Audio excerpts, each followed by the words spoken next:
Hello everybody, कैसे हो आप सभी। उम्मीद करता हूँ आप सभी अच्छे ही होंगे और आपकी तैयारी भी अच्छी ही चल रही होगी। आप सभी मेरे को जानते हैं, मैं हूं अपने में फ्रॉम फेवरेट लर्निंग प्लेटफॉर्म, जहां पे आप सब पता हो physics, chemistry, maths, biology absolutely for free at learnerhub.com।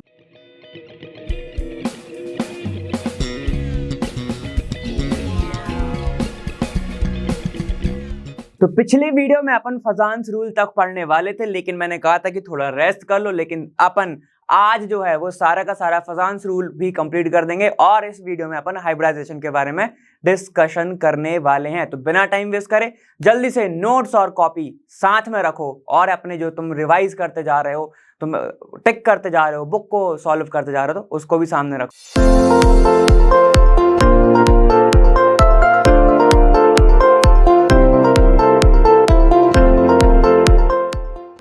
तो बच्चों, कौन कौन सी सीढ़ी अपन पार करके आ गए हैं। देखो यहाँ पर ये वाला अपना लुईस कंप्लीट हो चुका है, Lewis structure of simple molecule complete हो चुका है। कोवेलेंट बॉन्ड मैंने पिछले ही वीडियो में कंप्लीट करा, जहां पर अपन फजान्स भी पढ़ने वाले थे। तो आज अपन ये पढ़ेंगे और ये पढ़ेंगे। जिसने वीडियोस नहीं देखे हैं, ठीक है, डायरेक्ट इधर पे आ गए तो थोड़ा सा पीछे का भी देख के आइए, ठीक है। तो जल्दी से चलते हैं फजान्स पे। फजान्स क्या बोलते हैं, देखिए यहाँ पे, ठीक है। रूल्स फॉर्मुलेटेड बाय भैया इन ये फजान्स थे, ठीक है, केजीमर्स फजान्स इन 1923। उन्होंने बोला क्या था, देखो उन्होंने बोला, can we use to predict whether a chemical bond is expected to be predominantly ionic or covalent and depends on the relative charge and size of the cation and anion। ठीक है, ये तो इन्होंने बोला था कि ये जो फजान्स रूल है ये किस चीज के लिए, इस चीज के लिए कि आप वहां पे बता सकते हो कि वो आयोनिक है या कोवेलेंट नेचर है उसका। ठीक है, चलो अब डिपेंड किस पे करता है, रिलेटिव चार्ज पे डिपेंड करता है और साइज ऑफ कैटायन और एनायन के ऊपर करता है। अपन सारा डिस्कस करेंगे, ठीक है। अभी अपन सिर्फ रीड कर रहे हैं। चलो देखो यहाँ पे क्या, if two oppositely charge ion are brought together, दो अपोजिट चार्ज, ठीक है। तो मैंने क्या करा है, ये आपको नेगेटिव दिख रहा है, ठीक है, ये नेगेटिव है और एक पॉजिटिव है, ये वाला पॉजिटिव है, ठीक है। ये रहा आपके पास पॉजिटिव चार्ज और ये आपको दिख रहा है एक नेगेटिव चार्ज, ठीक है। तो मैंने क्या करा, इन दोनों को साथ में पास में रख दिया, ठीक है, ठीक है। The nature of bond between them depends upon the effect of one anion on the other. अब भाई सिंपल सी बात है कि अगर आप किसी से दोस्ती कर रहे हो, आप किसी से मिल रहे हो, ठीक है, तो डिपेंड करता है कि आप किस तरीके से बात कर रहे हो, फिर वही डिपेंड करेगा कि वो आपसे कैसे बात करेगा। समझ रहे, सेम ऐसे ही देखो यहां पर मैंने क्या रखा है, पॉजिटिव चार्ज, ठीक है। तो इसको मैं लिख दूं कैटायन, चलेगा ना। यहां पे मैंने लिख दिया कैटायन, यहां पर मैं लिख देता हूं फिर एनायन। अब मैंने दोनों को ना साथ में पास में रख दिया। अब यहां पर होता क्या है, ध्यान से सुनना, ये जो आपको पॉजिटिवली चार्ज दिख रहा है, अगर इसका चार्ज ज्यादा है, और ये जो आपका अनायन है, अनायन के पास क्या होंगे भाई, इलेक्ट्रॉन्स होंगे।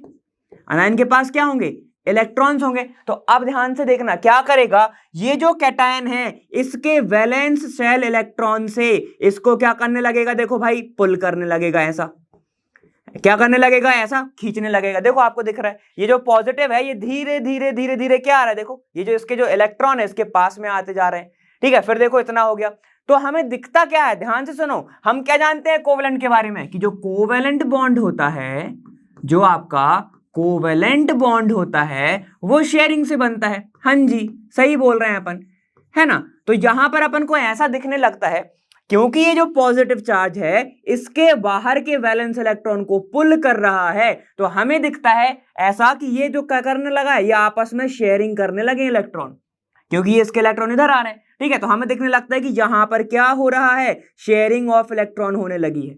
और शेयरिंग ऑफ इलेक्ट्रॉन को ही हम बोल देते हैं कि यहां पर क्या है, थोड़ा सा कोवेलेंट नेचर डेवलप हो गया है।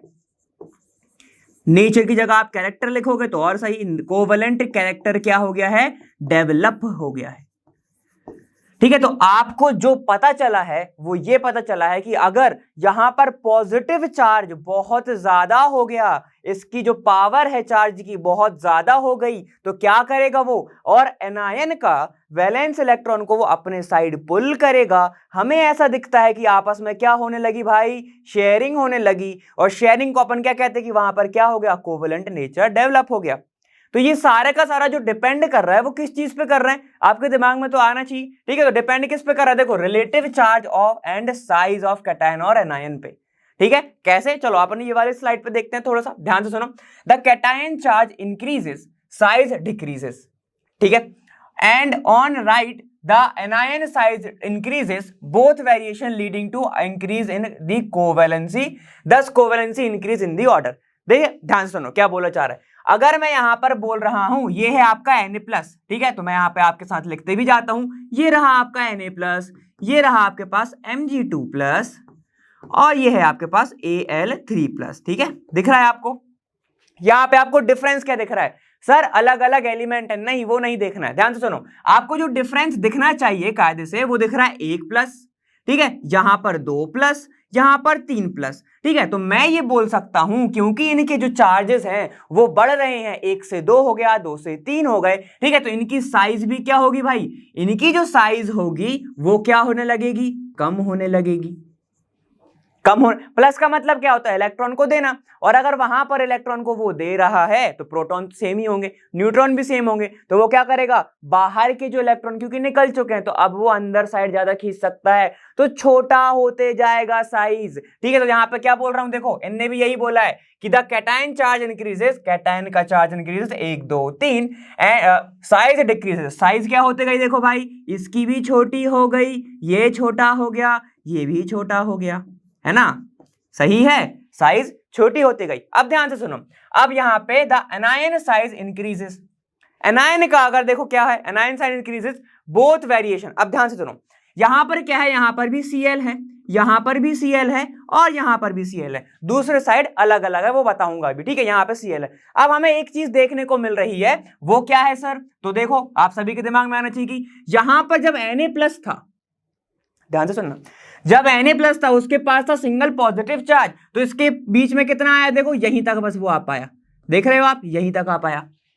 ये क्या है, यहां पे जो इलेक्ट्रॉन खींचने की जो क्षमता है, पोलराइजिंग पावर, कैटायन की अपन हमेशा बात करेंगे। देखो कैटायन के लिए कभी भी अगर क्वेश्चन आ जाए, क्वेश्चन ऐसे लिख के नहीं देगा कि पावर, कैटायन की इंक्रीजिंग साइज के बारे में बताओ, वो लिखेगा किसकी पोलराइजिंग पावर ज्यादा है, तो आपको तुरंत दिमाग लगाना है क्योंकि कैटायन खींचता है, ठीक है, तो अपन उसके बारे में क्या बोलते हैं, पोलराइजिंग पावर, पोलराइजिंग पावर, ठीक है, ठीक है, क्योंकि एनायन खींचता है, ध्यान से सुनना, एक खींचता है एक खींचता है, ठीक है, मतलब एक सामने वाले को खींच रहा है और सामने वाला खींचते चले जा रहा है, ठीक है, वो दो चीजें हैं। तो सुनो एनायन क्या है, एनायन की बात करेंगे पोलराइजिबिलिटी, पोलराइजिबिलिटी, ठीक है। तो अब देखो दो टर्म यूज कर रहा हूं मैं यहां पर कि अगर Na+ की मैं बात करूं तो कंपेयर अगर मैं करूं इन दोनों से, इसकी क्या है, पोलराइजिंग पावर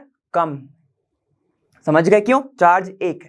अब यहां पर क्योंकि पोलराइजिंग पावर कम है तो यहां पर क्या होगा, देखो ये थोड़ा सा ही यहां पे आप इसका इलेक्ट्रॉन खींच पाएगा, सही है। वहीं पे Mg2+ की बात करो, देखो अभी ये यहां पर था, अब देखो इतना बढ़ गया, देख रहे हो इतना पार्ट बढ़ गया, है ना, क्यों, क्योंकि इसके पास जो 2+ थे और साइज भी क्या हो गया, कम हो गया, तो इसकी पोलराइजिंग पावर Na+ से ज्यादा है, ठीक है।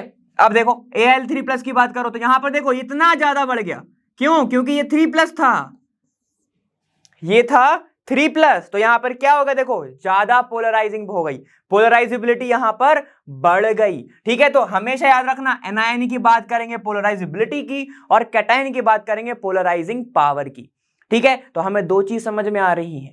तो ये हो तो क्या रहा है, अच्छा बताओ, मैं यहां पर क्या हो रहा है, कोवेलेंट कैरेक्टर ज्यादा दिख रहा है। सर कोवेलेंट कैसे दिख रहा है, जब वो इलेक्ट्रॉन खींच रहा है, तो अरे भाई ध्यान से सुनो ना, वापस से सुनो एक बार, देखो यहां पर अगर मैं बोलूं आपसे, ये देखो इलेक्ट्रॉन को क्या हो रहा है, खींचते जा रहा है, तो हमें क्या देखेगा कि भैया शेयरिंग हो रही, शेयरिंग हो रही, शेयरिंग हो रही, खींच रहा है, खींच रहा है, खींच रहा है, ठीक है। तो मैं बोलूंगा ना क्योंकि ये खींच रहा है तो मुझे दिख रहा है कि जैसे शेयरिंग हो रही है, तो यहां पे ध्यान रखना, अब कोवेलेंट कैरेक्टर कब ज्यादा होगा, पहला कंडीशन लिखो, पहला कंडीशन, कैटायन का जो चार्ज है वो क्या होना चाहिए, ज्यादा होना चाहिए, ठीक है, पहली चीज ये कैटायन का। दूसरी चीज कैटायन का जो साइज है वो क्या होना चाहिए, स्मॉल होना चाहिए,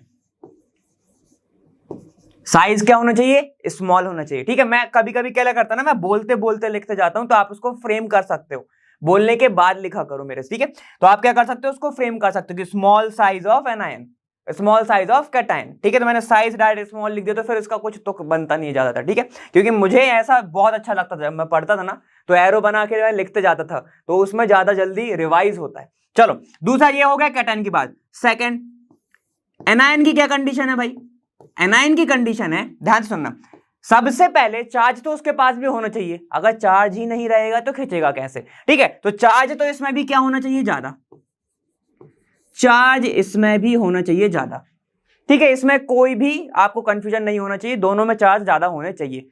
लेकिन जो साइज है वो क्या होना चाहिए, बिगर, बिगर इन साइज, साइज क्या होना चाहिए, बिगर होना चाहिए, ठीक है, बड़ा होना चाहिए। तो मैं EER हटा देता हूं, ठीक है। यहां पर आपका जो साइज है वो बिग होना चाहिए, क्लियर है, समझ में आ गया है ना। मतलब देखो हमें दिख रहा है, अब यहां पे देखो, यहां पे क्या हो रहा है, यहां पर आपके पास इनने क्या करा है, चार्ज को कांस्टेंट कर दिया, देखो Al3+ को इनने क्या कर दिया, कांस्टेंट कर दिया, ये सारे के सारे Al3+ है।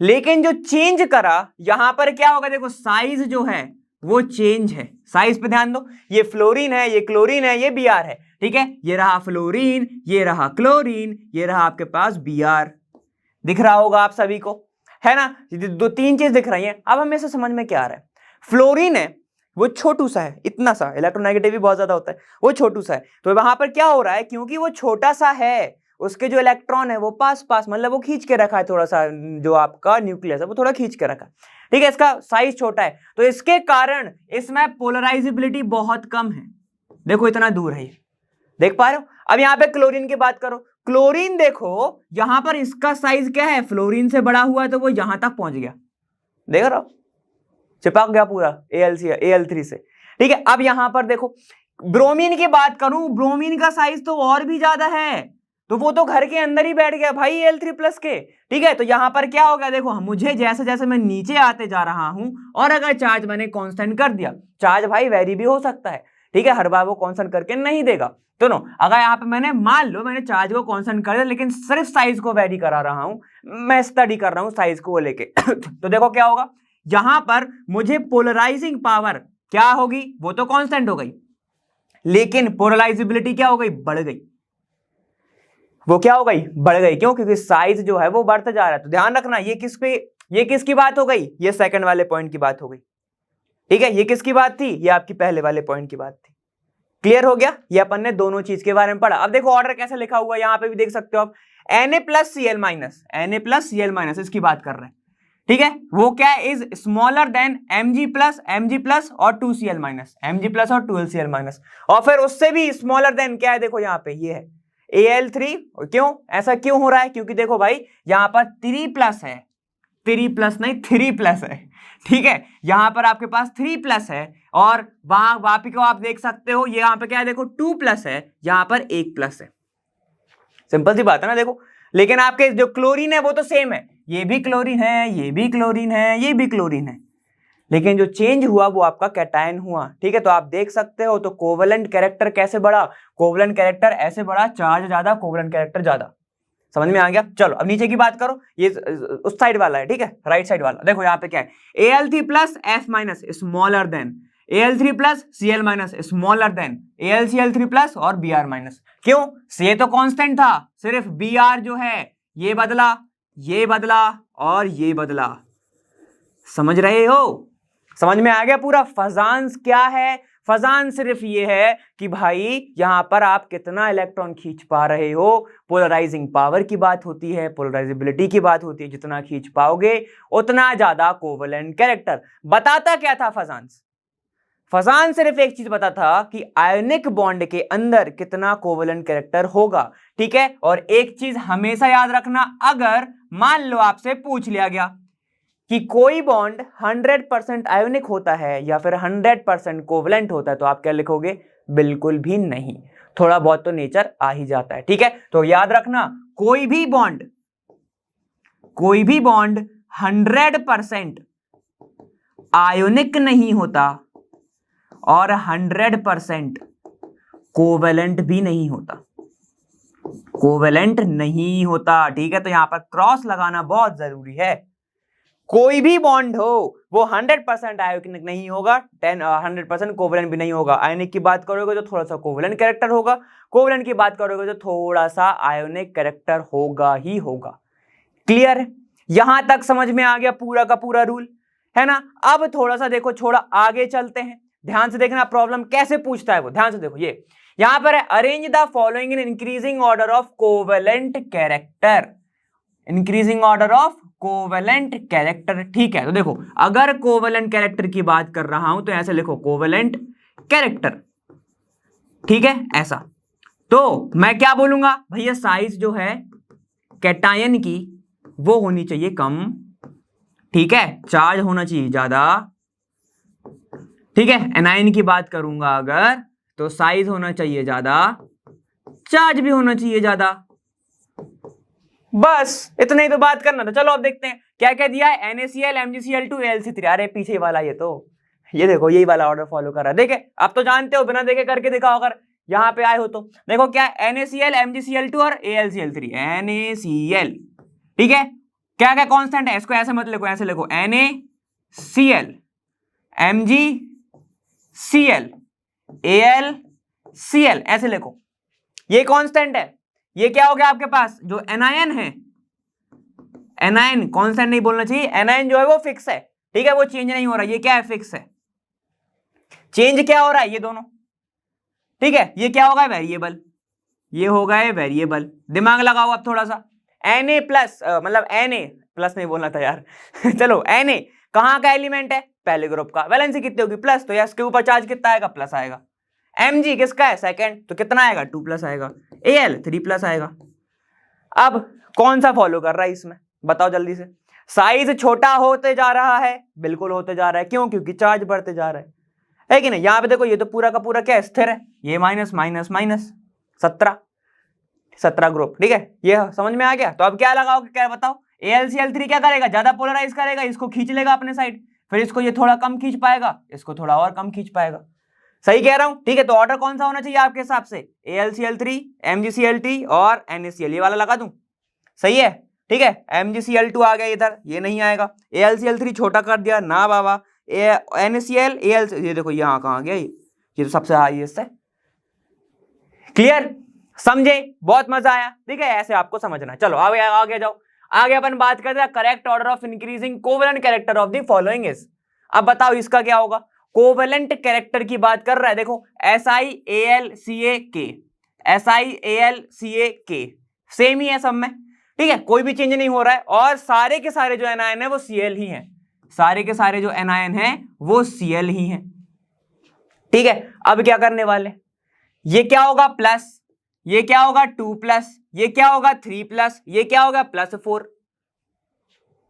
अब इसके आगे तो आप कर सकते हो बहुत अच्छे से, ठीक है। तो ये वाला आप मुझे ऑप्शन बताएंगे ABCD किसमें, कमेंट में। तो ये क्या हो गया, होमवर्क हो गया, इजी तो है, इजी है ये वाला, ठीक है, समझ में आ गया। तो इसको लिखो, फिर अपन मैं बताता हूं इसके कैरेक्टरिस्टिक क्या क्या होते हैं। चलिए अब थोड़े से इसके एप्लीकेशन के बारे में बात करेंगे। पहला है आपका सॉल्युबिलिटी, और सॉल्युबिलिटी हम सबको पता है कि अगर कोई भी आयोनिक बॉन्ड है, ठीक है, या फिर आयोनिक कंपाउंड है, वो ज्यादा सॉल्युबल होता है कोवेलेंट कंपाउंड से, कोवेलेंट कंपाउंड से, है कि नहीं, सही है। ये बात सबको पता होती है, वैसे तो हमें भी पता है सर, हाँ बिल्कुल, मैंने NaCl डाला था और शुगर डाला था, याद है, ठीक है, वही चीज है। चलो अब यहां पर बात करते हैं इसकी, ध्यान से सुनो। अगर मैं आप पे एग्जांपल बताता हूं, एक एप्लीकेशन होता है Ag2S को कंपेयर करना है, और आपको Ag2O से कंपेयर करना है, ठीक है। यहाँ पे ये वाला कैरेक्टर होता है, ये कभी कभी क्वेश्चंस पूछ ले जाता है, ठीक।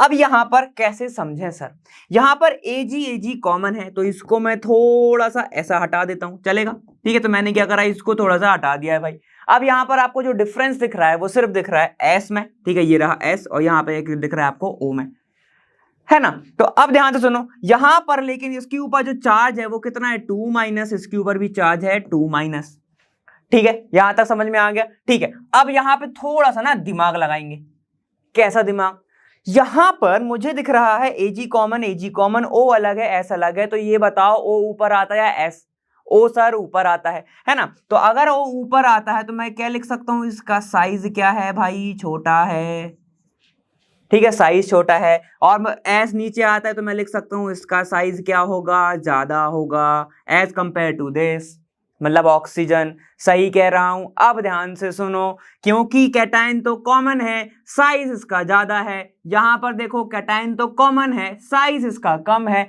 तो क्या मैं अब लिख सकता हूं कि जो आयोनिक कैरेक्टर है वो क्या होगा, किस में ज्यादा होगा, Ag2O में ज्यादा होगा। क्यों? अब क्योंकि इसके पास साइज ज्यादा है, कैटायन आपका कांस्टेंट चल रहा है, तो यहां पर क्या होगा, इसका कोवेलेंट कैरेक्टर ज्यादा होगा। और अगर कोवेलेंट कैरेक्टर ज्यादा है तो आयनिक कैरेक्टर कम है। आयनिक कैरेक्टर क्या है, कम है।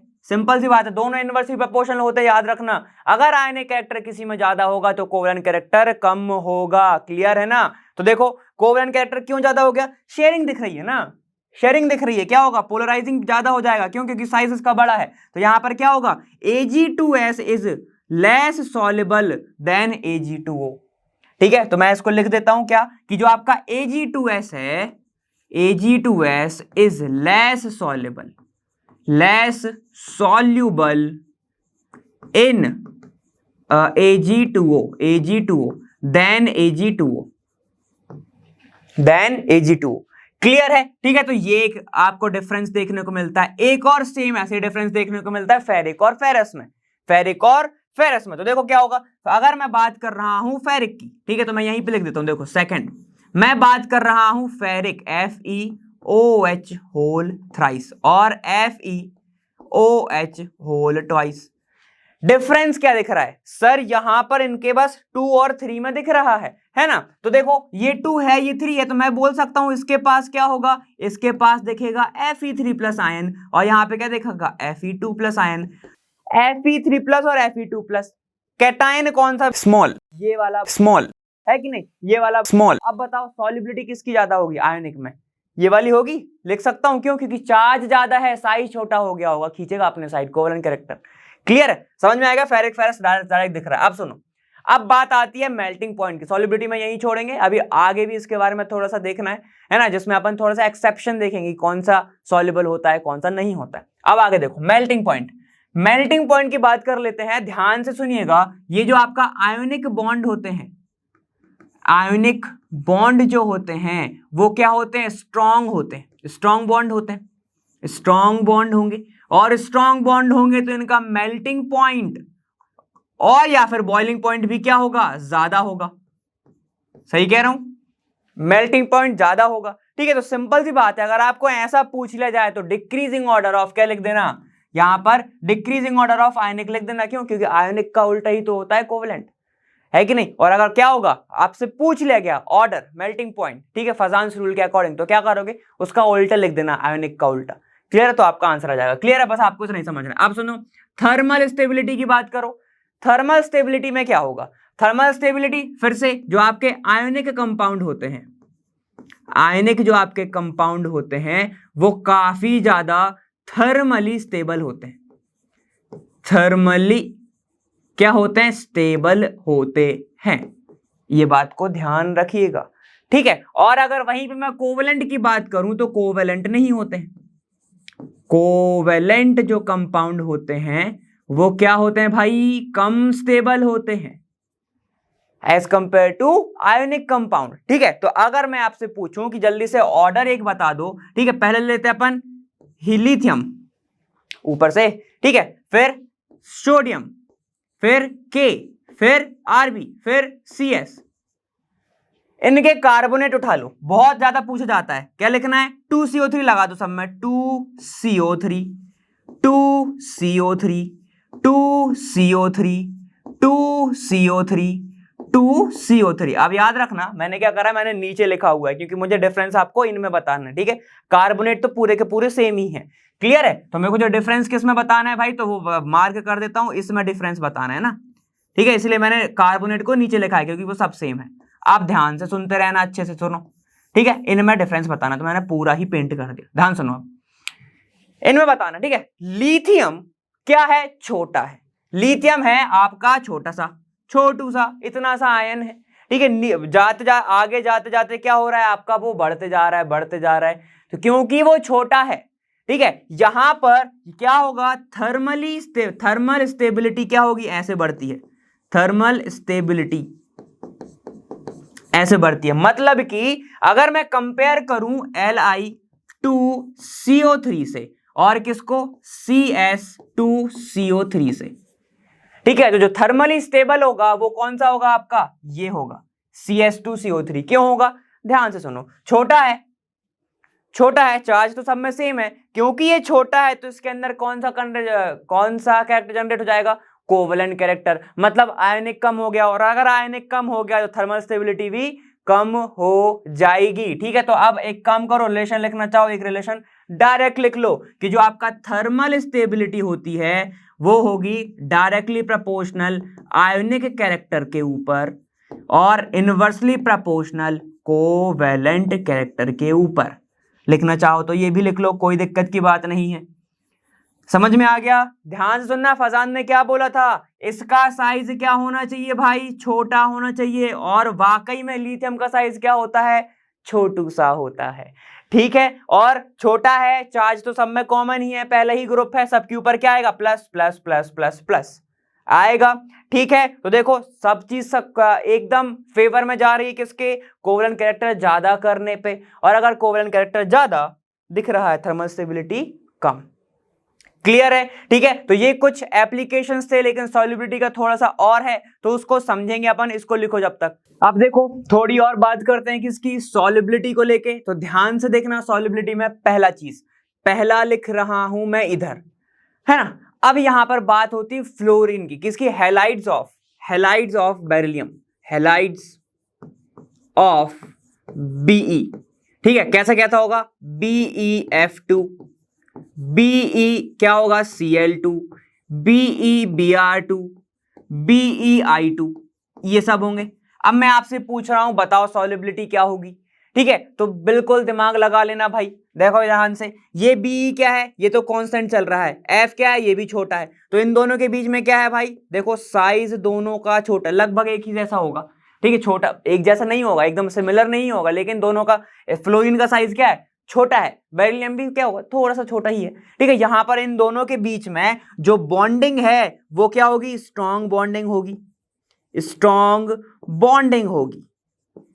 ठीक है, तो आप बोलोगे सर सॉल्युबल नहीं होगा, वो है कि नहीं, सॉल्युबल नहीं होगा, लेकिन याद रखना यहां पर जो ऑर्डर आता है वो कैसा आता है पता है, BeF2 सॉल्युबल, देन BeCl2, फिर BeBr2 और BeI2।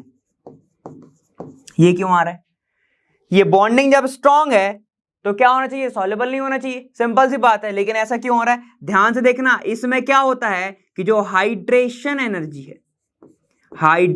जो एनर्जी है वो क्या होती है, ज्यादा होती है, किससे, लैटिस एनर्जी से।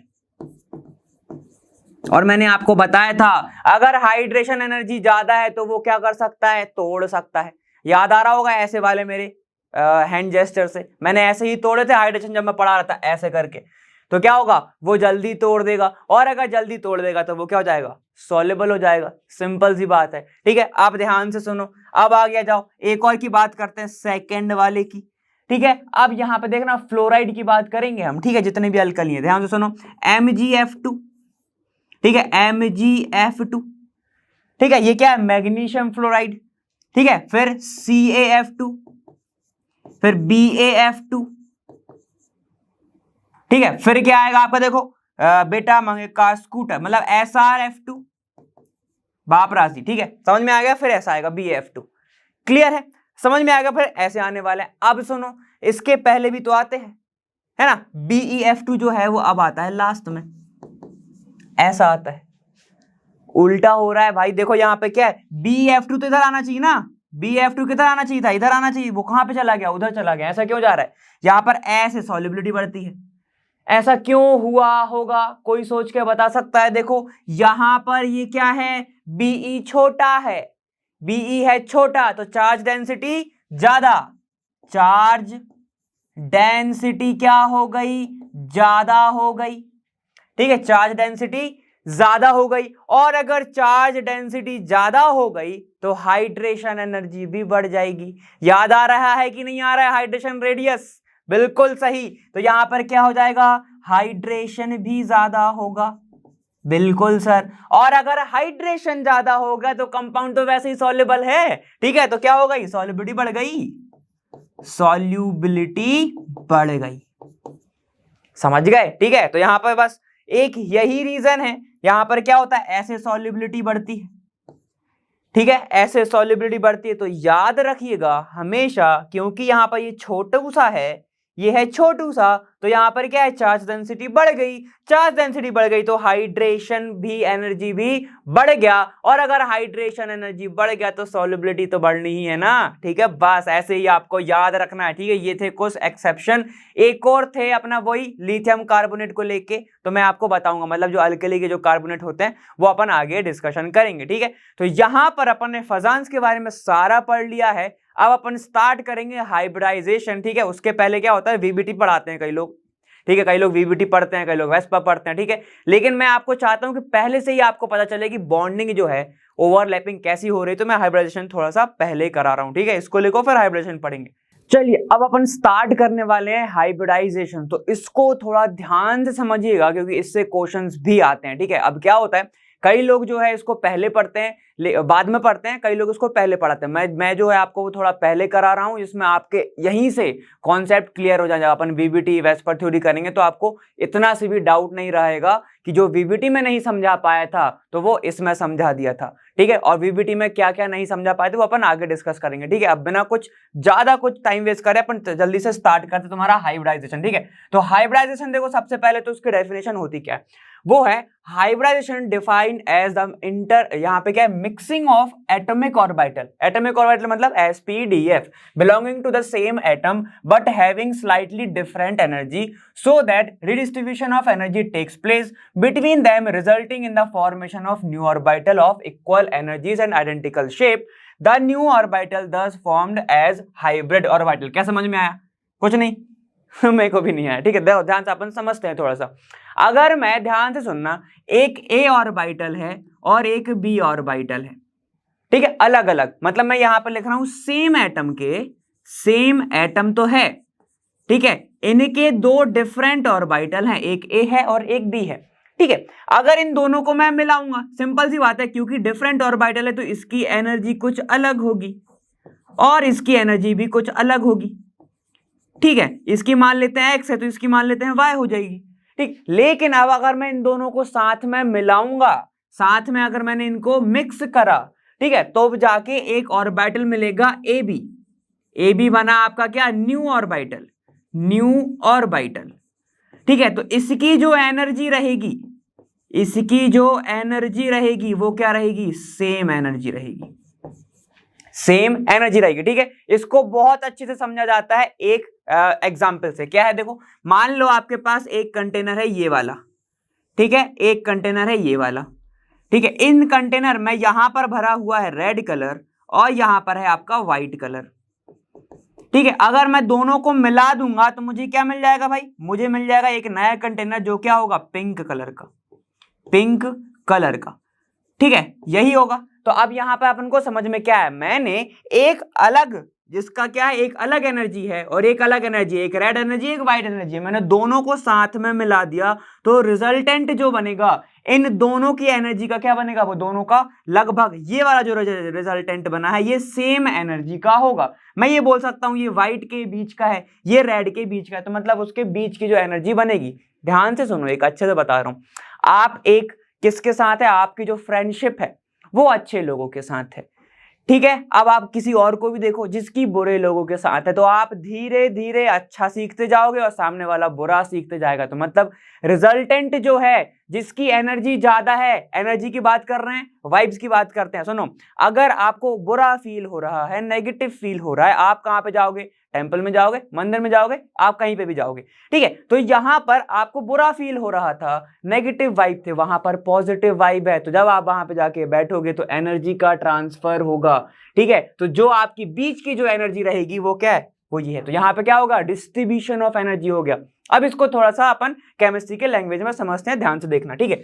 यहाँ पे क्या है, define as the mixing of orbital. मान के चलते हैं एक एस है, एस ऑर्बिटल है, ये हो गया एस ऑर्बिटल, ठीक है, एक डब्बा होगा भाई, ठीक है, ठीक है, belonging to the same energy, same यहाँ पे एक सेम एटम, ठीक है, ये हो गया, but having slightly different energy so that, अब देखो एक तो हो गया ये, और एक मान लेते हैं पी ऑर्बिटल है, ये हो गया पी ऑर्बिटल, ठीक है। अब इन दोनों को अगर मैं मिक्स करूंगा, मान लो मैंने एक एस का मिक्स किया और एक पी का मिक्स करा, तो मुझे अब क्या मिल जाएंगे, दो ऑर्बिटल मिलेंगे, एक तो ये, और उनकी जो एनर्जी रहेगी वो क्या रहेगी, सेम एनर्जी रहेगी। ये क्या बन गया, एस पी, यहां पे लिखेंगे हाइब्रिडाइजेशन हो गया, हाइब्रिडाइजेशन हो गया, ठीक है। तो यहां पर ये जो एनर्जी रहेगी, ये दोनों ऑर्बिटल की सेम एनर्जी रहेगी, ठीक है। तो आप ध्यान से समझ में आओ, क्या समझ में आया, जब एक दो ऑर्बिटल मिक्स हुए तो दो बन गए,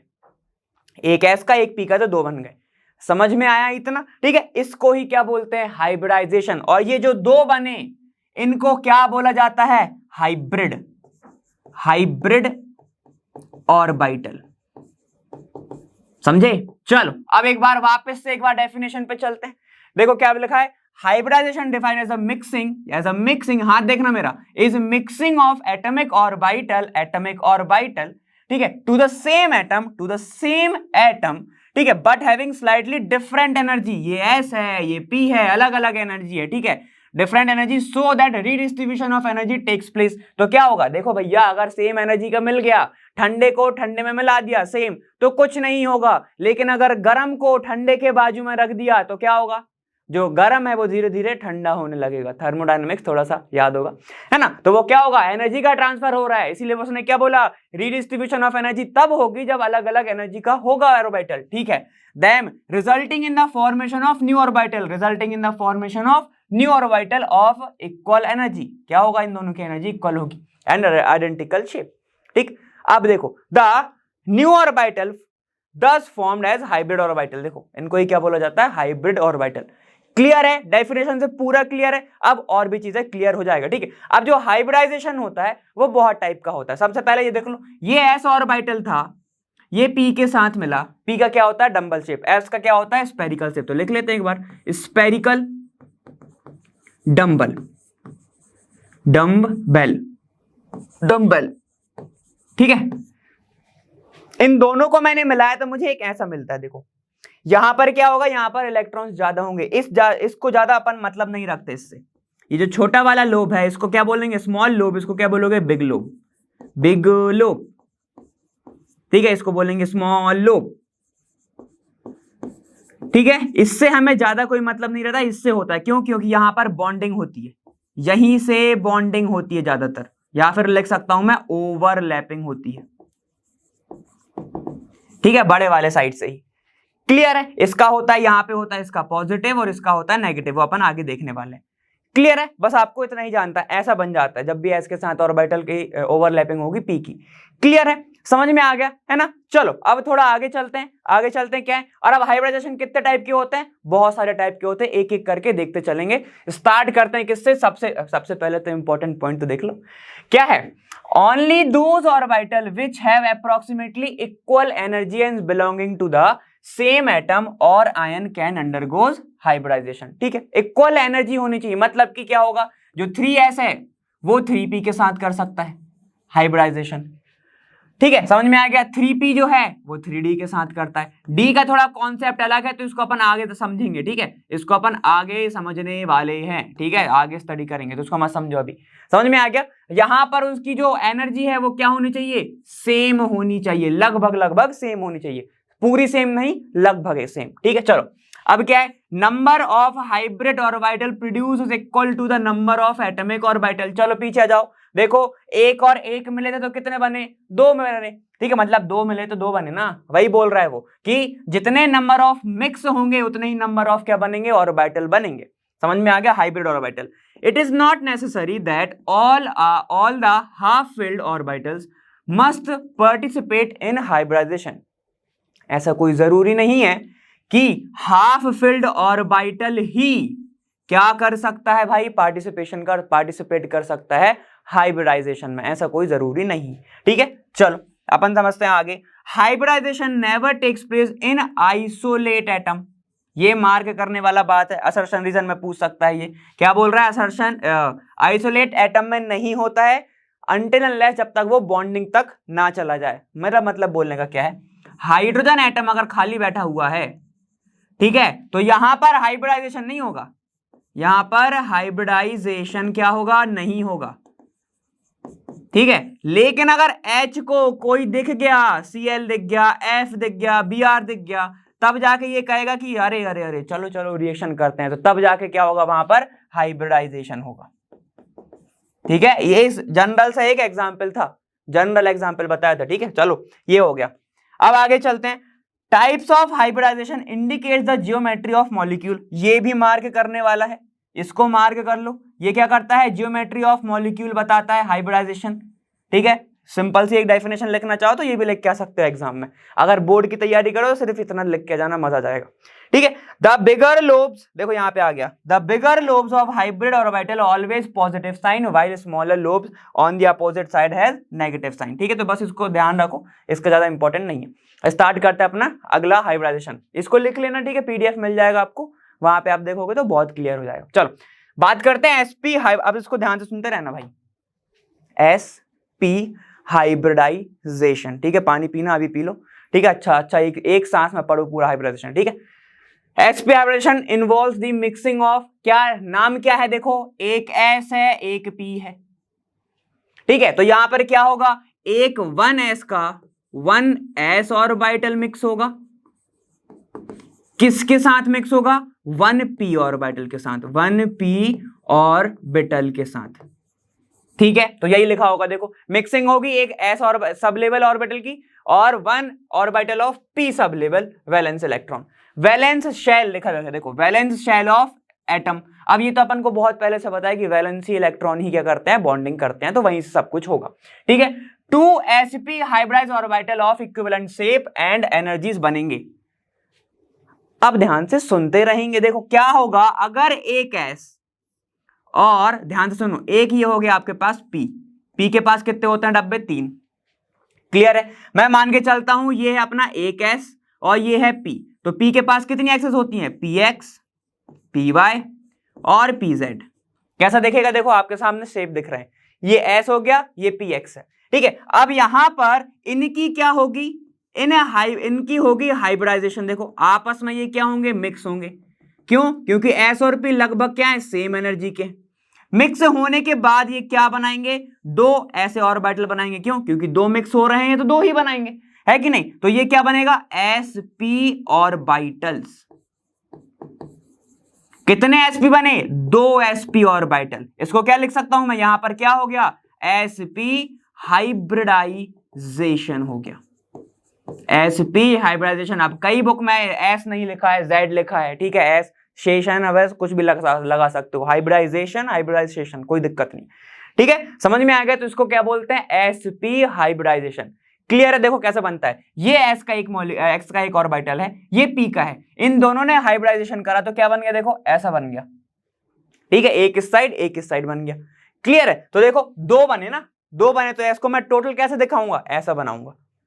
ठीक है, समझ में आ गया, इसको अपन बना के देखेंगे अभी, बिल्कुल मत घबराओ, बहुत मजा आएगा। अब ध्यान से देखो, यहां पर अगर मैं आपसे पूछ रहा हूं कि s और p में s का कैरेक्टर कितना और p का कैरेक्टर कितना, मतलब कि कितना ज्यादा कौन इन्वॉल्व हो रहा है, तो आप क्या बोलोगे, सर 100% में से निकालते हैं। ठीक है, यहां पर 2 चीज है, तो s का 50% कैरेक्टर होगा और p का भी क्या होगा सर, 50% कैरेक्टर होगा। अरे बहुत अच्छे, ये क्या होगा, p कैरेक्टर। ठीक है, ये भी क्या होगा आपका s कैरेक्टर। ठीक है, चलो अब ऑर्गेनिक में क्या क्या होता है ना, ऑर्गेनिक में अगर अपन धीरे से बात करें, थोड़ा सा अगर शिफ्ट करें, तो जिसका s कैरेक्टर ज्यादा होता है वो उतना ज्यादा इलेक्ट्रोनेगेटिव होता है। बस इसको थोड़ा सा ध्यान रखो, आगे मत पढ़ो इसके। ठीक है, अपन आगे पढ़ते जाएंगे। क्लियर है, चलो एक बार अपन एग्जाम्पल भी बना के देख लेते हैं जल्दी से, तो और अच्छे से क्लियर हो जाएगा। ठीक है, चलो देखो, ये है आपका फॉर्मेशन ऑफ BeCl2। BeCl2 ध्यान से देखते रहना, बस देखो कैसे बनाएंगे, Be ये हो गया Be, ये हो गया Cl2। Atomic number of barium कितना होता है देखो, एटॉमिक नंबर ऑफ बेरियम होता है कितना, 4। इलेक्ट्रॉनिक कॉन्फ़िगरेशन कैसे लिखूंगा, एस वाला लिखाओ, 1s2 हो गया सर और 2s2 हो गया। आपको यहां पर क्या दिख रहा है, इसके वैलेंस इलेक्ट्रॉन में ध्यान से देखते रहो, ठीक है, बहुत ध्यान से। इसके वैलेंस इलेक्ट्रॉन में सिर्फ 2, मतलब वैलेंस शेल में कितने हैं, सिर्फ 2 इलेक्ट्रॉन दिख रहे हैं। तो कायदे से, और वो भी क्या है, पूरे के पूरे फील्ड हैं, तो कायदे से इसको क्या करना चाहिए, बॉन्डिंग ही नहीं करना चाहिए, बॉन्डिंग ही नहीं करना चाहिए कायदे से। तो ठीक है, तो यहां पर इसका जो वैलेंस इलेक्ट्रॉन है, मैं क्या बोल सकता हूं, ये क्या होना चाहिए, 0 होना चाहिए, मतलब वैलेंसी जो है 0 होनी चाहिए। लेकिन ये क्या बनाता, देखो BeCl2 तो बनाता है, ये है कि नहीं, BeCl2 तो वो बनाता है ना। तो यहां पर देखो, अब ये 2 बॉन्ड कैसे बना रहे, फिर यहीं पे चीजें फेल हो गई थी, ठीक है। तो बस इसके ही कारण तुम्हारा हाइब्रिडेशन थ्योरी आई। चलो अब अपन समझते हैं कैसे, उनने क्या बताया, अपन ने अभी एनर्जी के बारे में समझा, अब इसको थोड़ा सा मैं हटा रहा हूं, ठीक है, या इसको मैं थोड़ा हटा रहा हूं। चलो अब समझते हैं, अब यहां पर होता क्या है, यहां पर आता है एक टर्म एक्साइटेशन स्टेट। चलो इसके डब्बे बनाओ जरा, देखो सिर्फ वैलेंसी का डब्बे पे ध्यान दो, ये देखो ये हो गया वैलेंसी का डब्बा, एक S और ये, क्लियर है, 2 इलेक्ट्रॉन रुक गए। अब 2 के बाद क्या आता है, 2 के पास एक और ऑर्बिटल होता है P, तो P इसके पास क्या पड़ा हुआ है, देखो खाली पड़ा हुआ है, P इसके पास ऐसा खाली पड़ा हुआ है, तो 1 डब्बा 2 डब्बा 3 डब्बा होगा टोटल, ठीक है। इसके पास क्या होगा, देखो ये हो गया आपके पास 2s2, ये होगा 2p, इसके पास अभी कुछ नहीं है, तो ये क्या है, px, py और pz। यहां तक क्लियर है ना। चलो अब यहां पर देखो, ये इसको मैं लिखूंगा ग्राउंड स्टेट क्या होता है, ध्यान से सुनना। ग्राउंड स्टेट मतलब कि जैसा आपको एटम दिख रहा है वैसा ही वहां पे प्रेजेंट होगा, मतलब उसके पास ना उसने एनर्जी गेन करी ना वो उसने रिलीज करा, वो होता है कंडीशन। क्लियर है यहां तक। चलो अब यहां पर होगा क्या, यहां पे एक इलेक्ट्रॉन जिसको, क्योंकि उसको दिख रहा है कि Cl के साथ बॉन्डिंग करनी है, आइसोलेट एटम हाइब्रिडेशन नहीं करता, बॉन्डिंग के टाइम पे करता है, तो अब क्या होगा, उसको बॉन्डिंग करनी है, तो ये वाला इलेक्ट्रॉन क्या होगा, एक्साइट होके ये कहां पे जंप कर जाएगा, इधर जंप कर जाएगा। देखो ये 3 डब्बे में से एक डब्बे में ऐसा जंप कर जाएगा, ठीक है। तो आपको अब क्या दिख रहा है, इसको मैं लिखूंगा एक्साइटेड स्टेट, ठीक है। तो इसको लिखूंगा एक्साइटेड स्टेट, मतलब कब, जब बॉन्डिंग करना वो चाहता है। देखो अब इन दोनों के बीच में क्या होगी, इंटरमिक्सिंग होगी, और जरा अगर अपन पीछे चलें, देखो अगर एक S और एक P इंटरमिक्स हो रहा है तो क्या बनता है, sp हाइब्रिडाइज ऑर्बिटल, ठीक है। तो अब देखो क्या बनेगा, अब आपको 2 ऐसे ऑर्बिटल देखने को मिलेंगे, एक ये ऑर्बिटल, ये क्या हो गया, sp ऑर्बिटल, और ये भी sp ऑर्बिटल। तो आपको 2 ऑर्बिटल अगर मिक्स हुए तो क्या बने, 2 हाइब्रिड ऑर्बिटल, लिख रहा हूं मैं 2 हाइब्रिड ऑर्बिटल। समझ में आ गया। तो इस चीज में अपन ने बहुत चीजें समझ ली, आगे अपन करेंगे तो मैं डायरेक्ट बताऊंगा आपको, ठीक है, डायरेक्ट बोलूंगा अब मैं एक्साइटेशन स्टेट और ग्राउंड स्टेट। क्लियर। चलो तो यहां पर 2 चीज बन गई। अब ये जो क्लोरीन आना चाहता है, ध्यान से सुनो, क्लोरीन का मैं यहां पे लिख रहा हूं, नहीं वहां पे शेप बनाऊंगा। चलो यहां पर क्लोरीन का बता देता हूं मैं, क्लोरीन के वैलेंस में, वैलेंस शेल डायरेक्ट लिख दूं, आपको पता है 7 होते हैं इलेक्ट्रॉन, ठीक है। तो यहां पर 2p कैसा जाएगा, एक जाए, 2s2 तो भर गया, ठीक है। अब बचा आपका s, तो यहां पे भरेगा ऐसा, देखो 1 2 3 4 5, ठीक है, समझ में आ गया। तो ये जो इलेक्ट्रॉन है, ये वाला इलेक्ट्रॉन खाली जो पड़ा हुआ है, ये इसके साथ बॉन्डिंग करेगा, इसका एक ऑर्बिटल है ना, ये देखो यहां पे क्या होगा, अब यहां पर होगी बॉन्डिंग ऐसी, एक क्लोरीन इधर आके बैठेगा, एक क्लोरीन इधर आके बैठेगा, ठीक है, समझ में आ गया। अब देखो ये जो हो गई, इसको ही बोलूंगा मैं क्या, sp हाइब्रिडाइजेशन, ठीक है। यहां पे हो गया sp हाइब्रिडेशन, ऐसे बॉन्ड बन गया। क्लियर है, इस ऑर्बिटल से। चलो ध्यान से सुनो कैसा बना, ये रहा क्लोरीन, ये रहा Be और ये रहा क्लोरीन। क्लियर, समझ में आ गया। कैसा देखेगा आपको, देखो ऐसा देखेगा, ये रहा ऐसा शेप, ठीक है, क्लोरीन कहां पे आके बैठ गया, इधर आके, क्लोरीन कहां पे आके बैठ गया, इधर आके, ऐसा ये बैठ गया क्लोरीन, ये क्लोरीन। मैंने एटम बनाया, ठीक है, ऐसे मत समझना इसको, स्पेरिकल ना समझे, इसको मैंने एटम की तरह बनाया हुआ है। ये क्या हो गया आपके पास, Be, ये हो गया B और E। क्लियर, समझ में आ गया। अगर ऐसा बनाना चाहो तो मैं इसको ओवरलैपिंग ऐसी भी करा सकता हूं, हेड ऑन ओवरलैपिंग P की। क्लियर है, क्योंकि ये P ऑर्बिटल है ना, तो मैं ऐसे बना सकता हूं। तो अब ध्यान से देखना, मैं आपसे अगर पूछूं कि आपको इनके बीच का जो एंगल है वो कैसा दिख रहा है, शेप बताता है ना आपका हाइब्रिडाइजेशन, तो इसका एंगल कैसा दिख रहा है, देखो आप क्या बोलोगे मेरे से, सर हमें दिख रहा है इनके बीच का जो एंगल है वो है 180 डिग्री। तो मैं कहूंगा बहुत सही, इनके बीच का जो एंगल है वो होता है 180 डिग्री।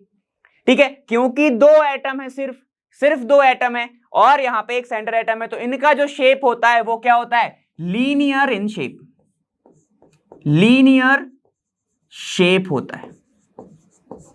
समझ में आ गया। तो आप ये बात हमेशा याद रखें, जब कभी भी आपसे sp हाइब्रिडाइजेशन का, sp हाइब्रिड का पूछ लिया जाए शेप, तो आप हमेशा उसको लीनियर ही लिख के आओगे, लीनियर ही लिख के आओगे। BeH2 हो, BeF2 हो, BeCl2 हो, कुछ भी हो, आप क्या लिख के आओगे, ऐसा लिख के आओगे।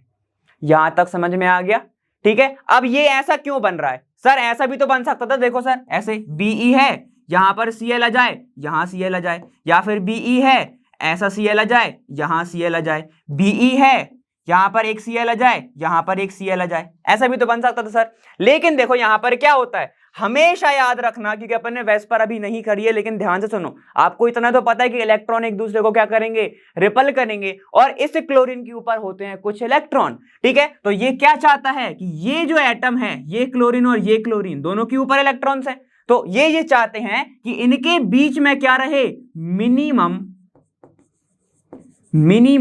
रिपल्शन हो, मिनिमम रिपल्शन हो। इसके ही कारण वो कहते भैया दूर दूर रहना चाहते हैं, तो वो अपने आप को 180 पे सजा के रख लेते हैं ऐसे। यहां पर क्या है, इस वाले कंपाउंड में इसके पास क्या है, एकदम मिनिमम क्या है, रिपल्शन है।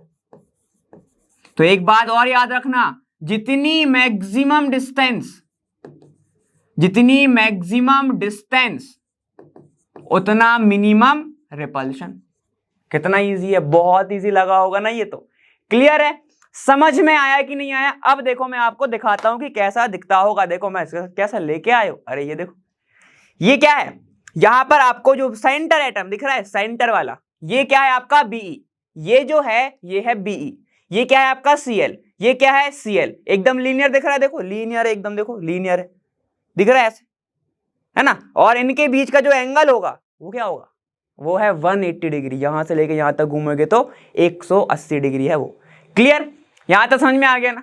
ठीक है, तो ऐसा आपको दिखता है, देखो इसको मैं घुमा भी सकता हूं, एक प्लेन पे आ जाएगा कि नहीं आ जाएगा, प्लेन ऑफ द पेपर पे देखे अपन, ये देखो ये रहा plane of the paper.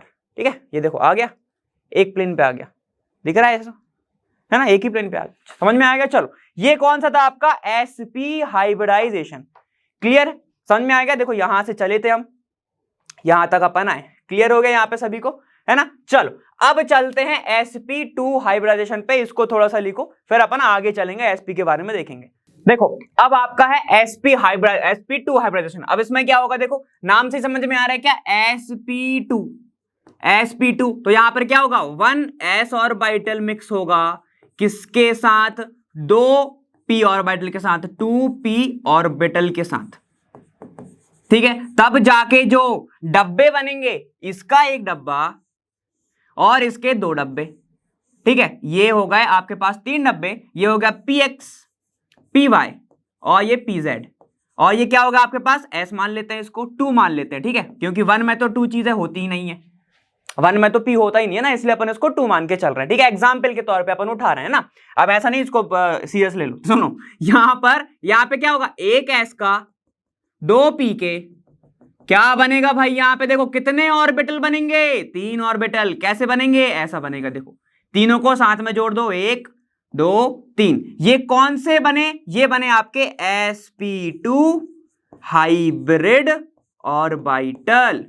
Hybrid orbital बोलते हैं, मेरे को मजा आता है ऑर्बिटल बोलने में, तो मैं ऐसे बोल रहा हूं। ठीक है, sp2 हाइब्रिड ऑर्बिटल, समझ में आ गया इतना, ऐसे बनेगा। तो यहां पर क्या हुआ, इंटरमिक्सिंग हो गई। इस प्रोसेस को क्या बोलूंगा मैं, हाइब्रिडाइजेशन हो गया। यहाँ पे ये क्या हुआ, ये जो एरो के ऊपर क्या लिख सकते हो साइड में, हाइब्रिडाइजेशन। ठीक है, तो मैं इसको थोड़ा बड़ा करके लिखना चाहता हूं, चलो अब नेक्स्ट बार में लिख लेंगे।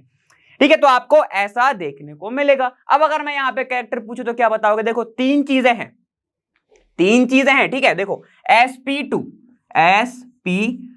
टोटल 100 में से डिवाइड कर दो, क्या एक कम करो, दो को ही कर दो, तीन को कर देते हैं, 33 आएगा, लेकिन p दो बार है, तो यहां पर s का जो कैरेक्टर है वो कितना है, लगभग 33% है। पहले कितना था, 50%, अब लगभग मैं बोल सकता हूं 33% क्या है, s का कैरेक्टर है। ठीक है, p का कितना होगा, डबल, लगभग 66 पॉइंट, ऐसा कुछ लिख लेना, 66 पॉइंट कुछ आएगा। ठीक है, 66% आपका कैरेक्टर होगा, किसका, p कैरेक्टर। समझ में आ गया।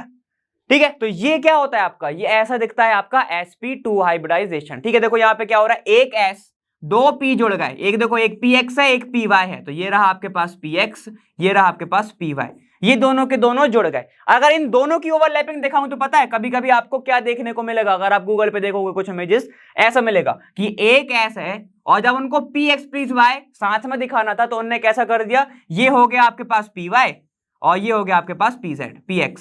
ठीक है, तो ये क्या है, px एंड py, तो इन्होंने दोनों को साथ में बना दिया। ठीक है, तो उसमें कंफ्यूज मत होना, वो कुछ और नहीं, यही बना हुआ है वो, बस उनने अलग अलग ऑर्बिटल नहीं लिखे हुए हैं। ठीक है, सिंगल सिंगल, तो अपन ने इसको साथ में लिख दिया उन्होंने। ठीक है, चलो, तो यहाँ पे क्या है, एक s और दो p अगर जुड़ जाएं तो आपको जाके क्या मिलेगा, टोटल ऐसी सिमेट्री देखने को मिलेगी। ठीक है, ऐसी सिमेट्री देखने को मिलेगी। दिख रहा है आपको, ये छोटा लोब बन रहा है, ये बड़े लोब बन रहे हैं। ठीक है, समझ में आ गया। अब इसको समझते हैं कि कैसे बना होगा, ध्यान से। चलो एग्जाम्पल उठाते अपन, कौन सा एग्जाम्पल उठाते अपन, BF3 का। फिर से चीजें समझ में, अब डायरेक्ट बोलूंगा मैं, ग्राउंड स्टेट और एक्साइटेशन स्टेट डायरेक्ट लूंगा। ठीक है, बोरॉन की बात करो, 5 होता है इसका क्या, एटॉमिक नंबर, 5 होगा इसका एटॉमिक नंबर, तो इसके पास क्या होगा, 1s2 होगा सर, 2s2 होगा सर, 2p1 होगा। हाँ जी, बिल्कुल होगा, अरे सीख गए तुम। ग्राउंड स्टेट कैसी होगी भैया, ऐसी होगी, देखो 1 2, ये हो गई उसकी 3 डब्बे, बना दो 3 डब्बे। ठीक है, क्या होगा, ये जंप करेगा एक्साइटेशन स्टेट में, तो ये क्या हो जाएगा, 1 डब्बा और ये 3 डब्बा। और अब अगर हाइब्रिडाइजेशन नहीं होती तो आप इसकी वैलेंसी कितनी बोलते, कितने बॉन्ड बनाता, ये 1 बॉन्ड बनाता, क्यों, एक ही तो अनपेयर्ड है ना, पेड़ वाले तो बनाते नहीं, तो ऐसे गलती हो जाती। ठीक है, तो यहां पर ये क्या है, एक्साइटेशन स्टेट से इनको बहुत ज्यादा हेल्प हो गई, ये क्या है आपकी ग्राउंड स्टेट। ठीक है, अब इंटरमिक्सिंग करा दो भाई, जरा इन दोनों की इंटरमिक्सिंग करा दो, हाईलाइटर से हाईलाइट कर दूं। ठीक है, इन दोनों की इंटरमिक्सिंग करा दो, इन दोनों की, दो ऑर्बिटल दिख रहे हैं आपको, इनकी इंटरमिक्सिंग करा दो, तो क्या देखने को मिलेगा आपको, 3 हाइब्रिड ऑर्बिटल। क्या मिल रहे हैं आपको, 3 हाइब्रिड ऑर्बिटल, ये होगा 1, ये होगा 2। ठीक है, ये क्या होगा, sp2 ऑर्बिटल, सेम ये भी क्या है, sp2, ये भी है sp2। अब फ्लोरीन की वैलेंसी होती है एक इलेक्ट्रॉन होता है, क्लोरीन और फ्लोरीन सेम ही है लगभग। ठीक है, वहां पे 9 है, इसका जो एटॉमिक नंबर है 9 है, उसका 17 था, है कि नहीं, लेकिन सेम ही तो है, क्योंकि एक ही ग्रुप के हैं वो। इसकी वैलेंसी होती है 1, तो यहां पर अब फ्लोरीन आएगा, फ्लोरीन जब आएगा तो एक ये ऑक्यूपाई करेगा, एक इसको ऑक्यूपाई करेगा और इसको एक ऑक्यूपाई करेगा। ठीक है, तो यहां पर पिछली बार 2 थे, अब 3 है, लेकिन मैक्सिमम डिस्टेंस पे रखना है जिसमें मिनिमम रिपल्शन हो। बहुत सही, सीख गए। चलो देखो अब कैसे देखेगा, यहां पर अपन ने देखा हाइब्रिडाइजेशन में ऐसा दिखता है, देखो ये एक लोब बना, ये एक लोब बना और ये एक लोब बना, तो क्या करना है आपको, पेन नहीं उठाना है सुंदर लोब्स के लिए। ठीक है, समझ में आ गया, तो आपको ऐसे लोब्स देखने को मिलेंगे। अब देखो ये हो गई एक एक्सिस, ठीक है, ये हो गई एक एक्सिस और ये हो गई एक एक्सिस, ये हो गई एक एक्सिस। ठीक है, सीधे स्केल जैसी नहीं है लेकिन फिर भी समझ लो, ये हो गई एक एक्सिस। ठीक है, ये हो गया आपके पास क्या, ये हाइब्रिड ऑर्बिटल। अब आएगा फ्लोरीन, फ्लोरीन का भी अपन अब थोड़ा अलग तरीके से देखते हैं। मैंने पिछली बार जो आपको बताया है वो एटम से बताया, ठीक है, ये वाला जो कहां गया, ये जो है मैंने एटम से बताया, ठीक है, लेकिन अब इसको मैं थोड़ा अलग तरीके से बता रहा हूं, मैंने डायरेक्ट क्लोरीन एटम से बताया वो। ठीक है, अब ओवरलैपिंग होगी कैसे, ध्यान से देखो, ये है आपके पास F, क्या होगा इसके पास, 9 होगा एटॉमिक नंबर, 1s2 होगा सर, ठीक है, 2s2 होगा, ठीक है, कितने होगा, 4 होगा, बच कितने का, 2p5, 2p 5 बज गए। ठीक है, ये तो ओवरलैपिंग करेगा नहीं, ये वाला तो मैं हटा देता हूं ऐसे, dot dot dot dot dot dot ये हटा देता हूं, डायरेक्ट p लिख रहा हूं मैं। तो p क्या बनेगा, देखो p के पास कितने होंगे, 3 डब्बे, 1 डब्बा 2 डब्बा 3 4 और ये होगा 5। तो ओवरलैपिंग कौन सा करेगा, बॉन्डिंग में पार्टिसिपेट कौन सा करेगा, ये वाला इलेक्ट्रॉन क्या करेगा, बॉन्डिंग में पार्टिसिपेट करेगा। थोड़ा सा दिमाग लगाना है। अब ये कौन सा है, p है। ठीक है, ये कौन सा है आपका p ऑर्बिटल है पूरा का पूरा। इसका शेप कैसा होगा भैया, ऐसा होगा, ऐसा होगा। ठीक है, ओवरलैपिंग के टाइम पे इसके साथ कैसा हो जाएगा, वो ऐसा देखेगा। देखो आपको ये एक छोटा लोब देखेगा, एक बड़ा लोब देखेगा, ऐसे। क्लियर है, करा दो ओवरलैपिंग। यहां पे मैंने क्या बोला था, ओवरलैपिंग का एरिया कौन सा होता है, ये बड़ा वाला एरिया कौन सा होता है, ओवरलैपिंग का एरिया होता है। ठीक है, तो अभी मैं इसको थोड़ा सा हटा रहा हूं। ठीक है, तो फिर इसको समझते चलो। अब इतना क्लियर हो गया सभी को। अब आ जाओ फ्लोरीन की ओवरलैपिंग करा देते हैं। जहां पर ऐसा देखेगा, ये आ गया आपका फ्लोरीन का एक p, ये छोटू सा, ये क्या है आपका फ्लोरीन। ठीक है, ये हो गई ओवरलैपिंग। ठीक है, सेम इसमें करा दो। यहां पे क्या होगा, एक छोटू सा और यहां पर एक बड़ा सा, ये क्या हो गई आपकी ओवरलैपिंग हो गई। यहां पे क्या बनेगा, देखो फिर से सेम ऐसा दिखेगा आपको, ये छोटू सा, अब जगह नहीं बची है वरना मैं छोटा बना दे रहा हूं, चलो बन गया, ये हो गया f। यहां पर क्या होगा, ये ओवरलैपिंग हो गई, ये आपकी ओवरलैपिंग हो गई। ठीक है, तो ये क्या है आपका, ये फ्लोरीन है, ये फ्लोरीन है, ये फ्लोरीन है। और हाइब्रिडाइजेशन कौन सा है आपका, देखो ये है sp2 हाइब्रिडाइजेशन, ये भी क्या है sp2 हाइब्रिडाइजेशन, ये भी क्या है sp2 हाइब्रिडाइजेशन। क्लियर है, इतना क्लियर हो गया, समझ में आ गया। अब इनका शेप क्या होगा बताओ। ठीक है, ये अब मैं बताता हूं। देखो ये हो गया आपका बोरॉन।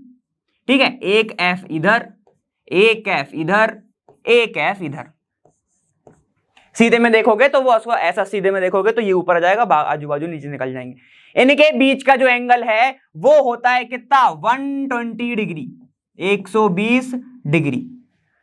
ठीक है, क्योंकि मैक्सिमम आपको क्या करना है, तो देखो आपको एक ट्रायंगल जैसा दिख रहा है ये, अगर मैं इसको ऐसे बना दूं, F ऊपर बना दूं, B इधर बना दूं, एक F इधर बना दूं और एक F इधर बना दूं, सेम ही तो है ना। ये आपको कैसा दिख रहा है, देखो एक ट्रायंगल की तरह दिखना चाहिए। ये देखो ये एक ट्रायंगल दिख रहा है, ऐसा ऐसा और ऐसा, इक्विलैटरल ट्रायंगल, 60-60 डिग्री सब एंगल, वही दिख रहा है आपको, है ना। तो यहां पर मैं बोल सकता हूं कि बोरॉन BF3 में हर फ्लोरीन इक्विलैटरल ट्रायंगल के कॉर्नर को ऑक्यूपाई कर रहा है।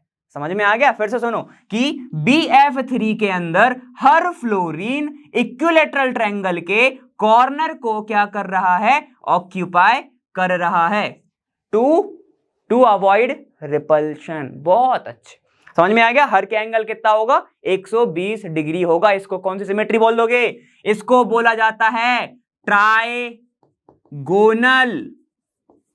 प्लेनर। सर प्लेनर कैसे, क्योंकि एक ही प्लेन पे होते हैं। सर हमें नहीं पता, करके दिखाओ, बिल्कुल दिखाएंगे। इतना समझ में आ गया, ठीक है, समझ में आ गया ऐसे कैसे होती है आपकी सब चीजें। अब चलो आपको दिखाते भी हैं। ये देखो, ये देखो, ये क्या दिख रहा है आपको, देखो बीच वाला है बोरॉन, दिख रहा है। बीच वाला क्या है आपका, बोरॉन। देखो अब अच्छे से दिख रहा है, ये है बोरॉन। ये क्या है आपका, ये काला वाला फ्लोरीन। ये क्या है, फ्लोरीन। ये क्या है, फ्लोरीन। अब देखो साइड में जाओ, ये देखो इनके बीच का जो एंगल है वो क्या होगा, इनके बीच का जो एंगल है ये क्या होगा आपका, 120 डिग्री, 120 डिग्री। सर प्लेनर कैसे है, अरे इधर देखो, ये हो गया प्लेन, ये हो गया प्लेन। अब इसको अगर मैं बीच में रख दूं, ये देखो एक ही प्लेन पे आ गए पूरे के पूरे। ऐसा तो नहीं, देखो इस साइड दिख रहा है क्या, कुछ नहीं दिख रहा है, मैं बस पकड़ा हूं। यहाँ पे क्या देखो, पूरे एक प्लेन पे आ गए। तो मैं क्या बोल सकता हूं, ये क्या होगा, ट्राइगोनल प्लेनर, एक ही प्लेन पे। आया समझ में। अब देखो अच्छे से देखेगा एंगल, ये वाला एंगल कितना, 120 डिग्री। क्लियर है, मैक्सिमम रिपल्शन, समझ में आ गया। तो ऐसे इसको करते हैं। क्लियर, चलो तो अपन ने क्या क्या देखा, यहाँ पे ये सब सारी चीजें देखी। आपका जो शेप है वो क्या होगा, ट्राइगोनल प्लेनर अरेंजमेंट होता है मैक्सिमम रिपल्शन के कारण। इतना समझ में आ गया। कैरेक्टर के बारे में अपन ने देख चुके हैं, बॉन्ड लेंथ सबकी लगभग सेम ही होगी, इतना ज्यादा कोई डिफरेंस नहीं होगा। ठीक है, चलिए आगे चलते हैं किस पे, sp3 हाइब्रिडाइजेशन पे। ये बहुत ही ज्यादा, इस हाइब्रिडाइजेशन ने इसको अच्छा बनाया था। कैसे बनाया था मैं बताता हूं आपको, बहुत अच्छे से समझेंगे, है ना। चलो आ जाओ। sp3 हाइब्रिडाइजेशन इन्वॉल्व्स नाम से समझ आया, पढ़ने की जरूरत नहीं है। क्या है देखो, sp3 मतलब 1s ऑर्बिटल, तो 3p ऑर्बिटल। हाय हाय हाय हाय, समझ गए, सीख गए क्या? 3p ऑर्बिटल, मेरे साथ बोलते रहो, सब सीख जाओगे। ठीक है, तो इसके पास क्या होगा, एक ही डब्बा होगा सर, बिल्कुल सही। इसके पास कितने डब्बे होंगे सर? 3 डब्बे होंगे। कौन कौन से होंगे सर? px py pz होगा। मैं कहूंगा वाह, तुमको तो सब आता है। ये हो गया s। फिर से एग्जाम्पल के तौर पे इसको 2 लिख दें, चलेगा? चलो लिख दिया, यहां तक क्लियर है। चलिए आगे आ जाओ। अब यहां पर क्योंकि s है, p3 है, तो यहां पर कितने ऑर्बिटल की ओवरलैपिंग होगी? अब ये इधर चला गया है, चलो समझते हैं। देखो यहां पर एक ये ऑर्बिटल, ये वाला ऑर्बिटल और ये पूरा ऑर्बिटल। ठीक है, तो अब बताओ कितने हाइब्रिड ऑर्बिटल बन रहे हैं? ध्यान से सुनना मेरे वर्ड्स को। हाइब्रिड ऑर्बिटल कितने बन रहे हैं? देखो सर, जितने इसमें जुड़े होंगे उतने हाइब्रिड बन जाएंगे। ठीक है, तो क्या बनेगा? देखो कितने जुड़े हैं? 4, तो यहां पर 4 ऑर्बिटल बनेंगे। 1 2 3 4, यहां पे एक ये हो गया, तो इसको मैं लिखूंगा sp3 hybridisation, sp3 hybridisation, sp3 hybridisation, sp3 hybridisation. Number of hybrid orbital 4 hybrid orbital, hybrid orbital. Clear? Easy peasy, बहुत इजी। ठीक है, देखो कैसा दिख रहा है, ये है s, px py pz, इनने आपस में क्या कर लिया? ओवरलैपिंग कर ली। ठीक है, देखो s इसके साथ गया तो ऐसा दिख रहा है, s इसके साथ गया तो ऐसा दिख रहा है, s इसके साथ गया तो ऐसा दिख रहा है। टोटल कितने दिख गए? 4 दिख गए, 4 ऑर्बिटल बन गए, है ना? अब ध्यान से देखो, जैसे ही इनको अगर मैं टोटल एक ही प्लेन में दिखूंगा तो मुझे ऐसी ज्योमेट्री देखने को मिलती है, ऐसा मुझे शेप देखने को मिलता है। अभी मैं बना के भी दिखाऊंगा, बिल्कुल घबराने की बात ही नहीं है। क्लियर है? इतना समझ में आ गया। अब अगर मैं परसेंटेज निकालना चाहूं तो बताओ कितना होगा? इधर देखो, sp3 है, 100 में से 4 को डिवाइड कर दो, कितना आ रहा है? 25 आ रहा है। ठीक है, तो इसका कितना होगा भैया? 25% s कैरेक्टर होगा। ठीक है, p कैरेक्टर कितना होगा? बचा कुछ 75%, कितना होगा? 75% क्या होगा? यहां पर p कैरेक्टर होगा। हाँ जी सर। तो अब अगर मैं आपसे एक सीक्वेंस पूछता हूं कि बता दो बहुत अच्छे से कि sp3 sp2 sp में से सबसे ज्यादा इलेक्ट्रोनेगेटिव कौन है, तो इसका आंसर मुझे कमेंट में चाहिए। क्लियर है? यहां तक समझ में आ गया। अब एग्जांपल से देखते हैं कि यहां पर बनता कैसे होगा। चलो आगे आ जाओ। ये देखो फॉर्मेशन ऑफ CH4, ये देखो मैं बता रहा हूं, इसको मैंने जानबूझ के लिए एग्जांपल को, बहुत चीजें समझ में आएंगी इससे। कार्बन का एटॉमिक नंबर जल्दी से बता दो भैया, होता है 6। ठीक है, समझ गए। कितना होगा? 2 और 4, ये मैंने अलग जनरल लिखा है। कैसे देखेगा? 1s2 2s2 2s2 2p4 देखेगा, हाँ 2p2 देखेगा, हाँ 2p2 देखेगा। ठीक है, समझ गए? 4 मैंने डायरेक्ट लिख दिया था। चलो अब देखो यहां पर कैसे देखेगा आपको डब्बे में? ये डब्बा 1 डब्बा, ये डब्बा 3 डब्बे, 1 और ये 2। क्लियर है? ये क्या होगा? इसकी ग्राउंड स्टेट। एक्साइटेशन स्टेट बता दो भाई। ये इलेक्ट्रॉन क्या करेगा? जंप करेगा। कौन सा वाला? ये वाला। कहां जाएगा? इसके लास्ट ऑर्बिटल में। देखो एक इधर और एक इधर। क्लियर है? समझ में आ गया? अब इससे अपना एक जो है वो लॉ आता है समझ में, कि जरूरी ही नहीं, स्टार्टिंग में अपन ने पढ़ा था एकदम इंपॉर्टेंट पॉइंट में, कि जरूरी ही नहीं कि वैकेंट ऑर्बिटल ही हो, जरूरी नहीं है कि हाफ फिल्ड ऑर्बिटल ही हाइब्रिडाइजेशन करेगा। वैकेंट या फिर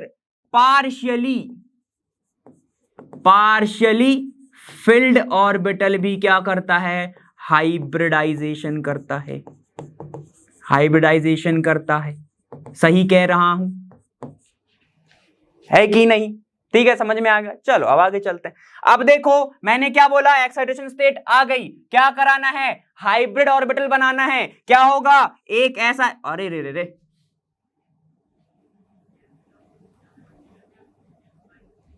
माफ करना वो रेड कलर आ गया था। ठीक है, अब क्या होगा? एक ऐसा आएगा और 3 p आएंगे, तो यहां पर कितने बन जाएंगे भाई? देखो टोटल 4 बन गए।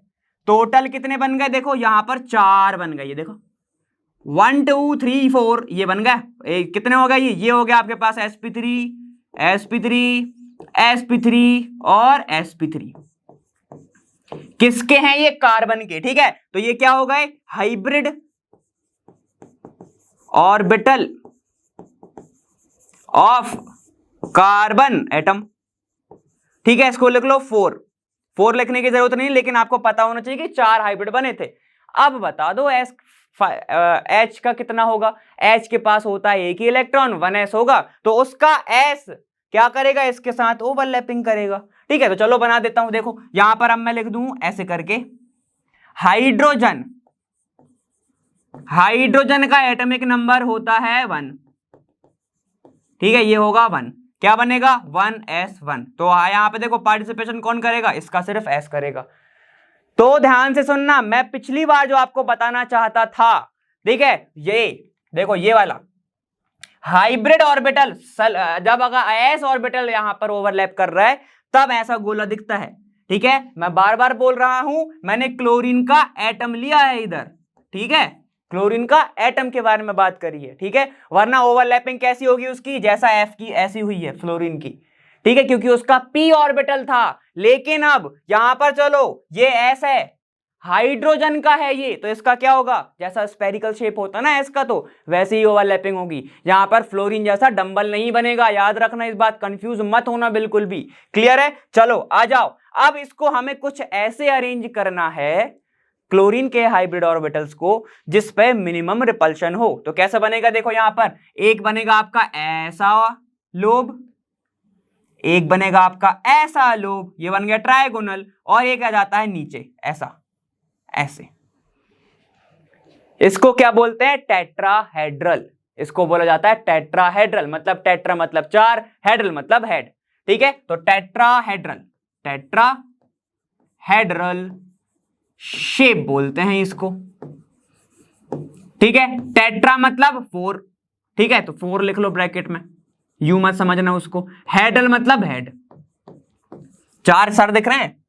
4 सर दिख रहे हैं? ठीक है, तो इसको बोलते हैं टेट्राहेड्रल। अब क्या होगा? देखो हर एक s ऑर्बिटल, मतलब हर एक इलेक्ट्रॉन जो कि प्रेजेंट है s ऑर्बिटल में हाइड्रोजन के, वो इधर आके बॉन्डिंग करेगा। ऐसा H, ये H और ये H, और इसका क्या आ रहा है भैया? S आ रहा है, मतलब S है ना उसके पास सिर्फ। देखो S मतलब स्पेरिकल शेप। ठीक है, तो करा दो भैया बॉन्डिंग। देखो बॉन्डिंग कराएंगे, कैसा दिखेगा? ऐसा H। ये कैसा आएगा? ऐसा H। ये कैसा आएगा? ऐसा H। ये कैसे आएगा? ऐसे H आएगा। तो ये जो एरिया है ये क्या हो गया? ओवरलैपिंग। ये जो एरिया है क्या हो गया? ओवरलैपिंग। ये जो एरिया है क्या हो गया? ओवरलैपिंग। ये जो एरिया है क्या हो गया? ओवरलैपिंग। ठीक है, अब ध्यान से सुनते रहना, बहुत ध्यान से सुनिएगा। इसका तो क्या आ रहा है? सिर्फ 1s आ रहा है। अब ध्यान से सुनो, देखो यहां पर कार्बन की अगर मैं बात करूं, ये है 2s2 और ये है 2p2। ठीक है, एक्साइटेशन स्टेट में भी क्या हो गया? 2s1 हो गया, बाकी का तो सेम ही है ना, बाकी का क्या हो गया? 2p3 हो गया एक्साइटेशन स्टेट में, ऐसा हो गया। ठीक है, अब ध्यान से सुनो, ये जो एक s ऑर्बिटल है इसके s के साथ ओवरलैपिंग कर रहा है, लिख सकता हूं, क्योंकि एक s इसका एक s इसका है, बाकी के क्या है? 3p की ओवरलैपिंग करे हैं, लिख सकता हूं ना ऐसा। यहां पर क्या हुआ? एक H का आया, यहां पे भी एक H आया, यहां भी एक H आया, यहां भी एक H आया। ठीक है, तो मैं देखो अब ध्यान से क्या बोल रहा हूं, ये जो 3 H आए ये P के साथ ओवरलैपिंग कर रहे हैं, बिल्कुल कर रहे हैं। ठीक है, चलो ये जो एक H आया ये किसके साथ कर रहा है? एक S के साथ ओवरलैपिंग कर रहा है।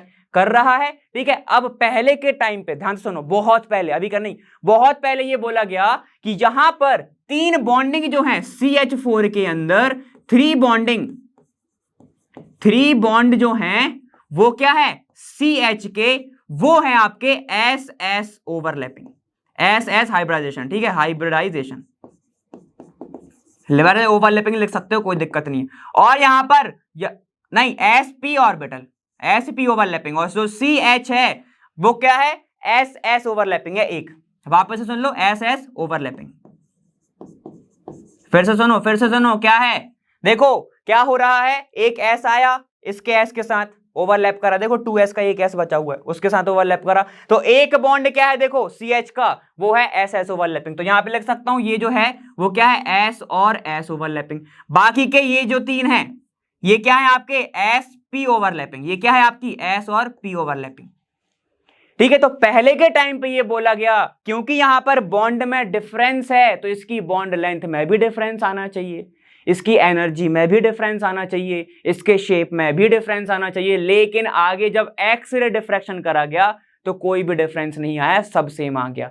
ठीक है, तो बहुत ज्यादा बड़ा ये जो थ्योरी है, इसके ही कारण पूरे हाइब्रिडाइजेशन थ्योरी बनाई गई, समझ गया, इसी मॉलिक्यूल के कारण। क्यों? क्योंकि यहां पे देखो अलग अलग है ना, बिल्कुल उनका भी सोचना सही था कि भैया जब हाइब्रिडाइजेशन अलग अलग है, CH ओवरलैपिंग हो रहा है, यहाँ पे CH ओवरलैपिंग में SP ओवरलैपिंग हो रहा है, एक में SS हो रहा है, तो हो सकता है अलग अलग हो, लेकिन ऐसा बिल्कुल भी नहीं था। क्लियर है, समझ में आ गया? ठीक है, तो इस कॉन्सेप्ट को बस दिमाग में रखना कि ऐसा हुआ था, इसको लिखने की कोई जरूरत नहीं है ना, तो बस इसको दिमाग में रखना कि ऐसा भैया एक बार हुआ था जिसके कारण ये चीजें आ गई। ठीक है, क्लियर है, समझ में आ गया? तो इसको मैं वापस बना देता हूं क्योंकि ये तो मिट ही गया है, मेरे को पता था ये मिटेगा। ये ऐसा हो गया और ये एक ऐसा हो गया। ठीक है, समझ में आ गया? तो ऐसे बनता है शेप। क्लियर है? चलो इसको अगर मैं ऐसे बॉन्ड में स्ट्रक्चर दिखाना चाहूं तो कैसे देखेगा? ये CH हो गया, यहां पर एक H होगा, यहां एक H होगा, यहां एक H होगा और इधर एक H होगा। इनके बीच का जो बॉन्ड एंगल है वो कितना होता है? 109.28 मिनट्स। ये होता है किसका? 109 डिग्री 28 मिनट्स। क्लियर है? ये हो गया, इतना इसका बॉन्ड एंगल होता है। दिखता कैसा है सर? लेके आए हो क्या? अरे ये देखो ऐसा दिखेगा। ठीक है, प्लेन ऑफ द पेपर भी लेके आ जाता हूं मैं। चलो देखो, ये है आपके पास एक जो ब्लैक वाला है, ये है कार्बन, दिख रहा है ना, ब्लैक वाला कार्बन, ब्लैक वाला है कार्बन, और बाकी के जो ग्रीन है वो कैसे दिख रहे हैं आपको? देखो वो है आपके हाइड्रोजन। ठीक है, देखो यहां पे दिखाऊंगा तो अच्छे से दिखेगा।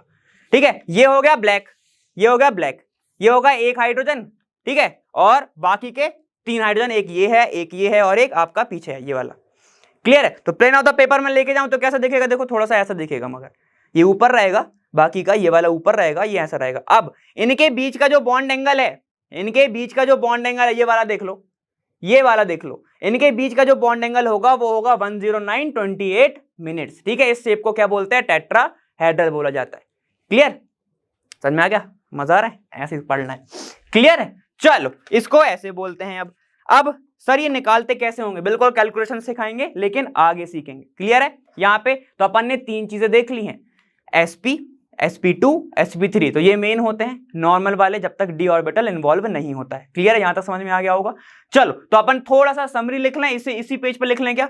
तो फिर मिटाना पड़ेगा, आपको मिल नहीं पाएगा वो, तो अपन बाद में लिख लेंगे उसको पूरी टोटल समरी। ठीक है, चलो अब अपन बात करते हैं थोड़ी सी डी ऑर्बिटल की, उसके बारे में पढ़ेंगे, जब तक इसको लिख लो क्योंकि डी ऑर्बिटल थोड़ा सा अलग है। चलिए बात करते हैं अपने किसकी? डी ऑर्बिटल को लेके, कि जब अगर हाइब्रिडाइजेशन में डी ऑर्बिटल भी इन्वॉल्व हो जाए तो कैसा दिखता होगा, कैसे बनता होगा। ध्यान से सुनो, यहां पर क्या है? पार्टिसिपेशन ऑफ डी ऑर्बिटल सिर्फ तब ही पॉसिबल है, कैन टेक प्लेस व्हेन, क्या जो डी ऑर्बिटल है या तो वो वैकेंट हो या तो पार्शियली फिल्ड हो। तो मैं 2-3 चीजें लिखवा दे रहा हूं कि डी ऑर्बिटल तब ही आएगा, डी ऑर्बिटल तब ही आएगा या तो वो क्या हो? खाली पड़ा हो, एकदम वैकेंट हो, भैया खाली है, पूरी वैकेंसी खाली है। ठीक है, समझ में आ गया? चलो, और या तो फिर वो क्या हो? पार्शियली फिल्ड हो, पार्शियली फिल्ड हो। पार्शियली मतलब हाफ फिल्ड नहीं बोला, कंप्लीट फिल्ड नहीं बोला, पार्शियली, 1-2 प्रेजेंट है ना? समझ में आ गया? इतना क्लियर है? अब इसमें भी कंडीशन लगती है, डी ऑर्बिटल तब ही पार्टिसिपेट करेगा जब उसकी कंपेरेबल एनर्जी होगी। क्या होगी?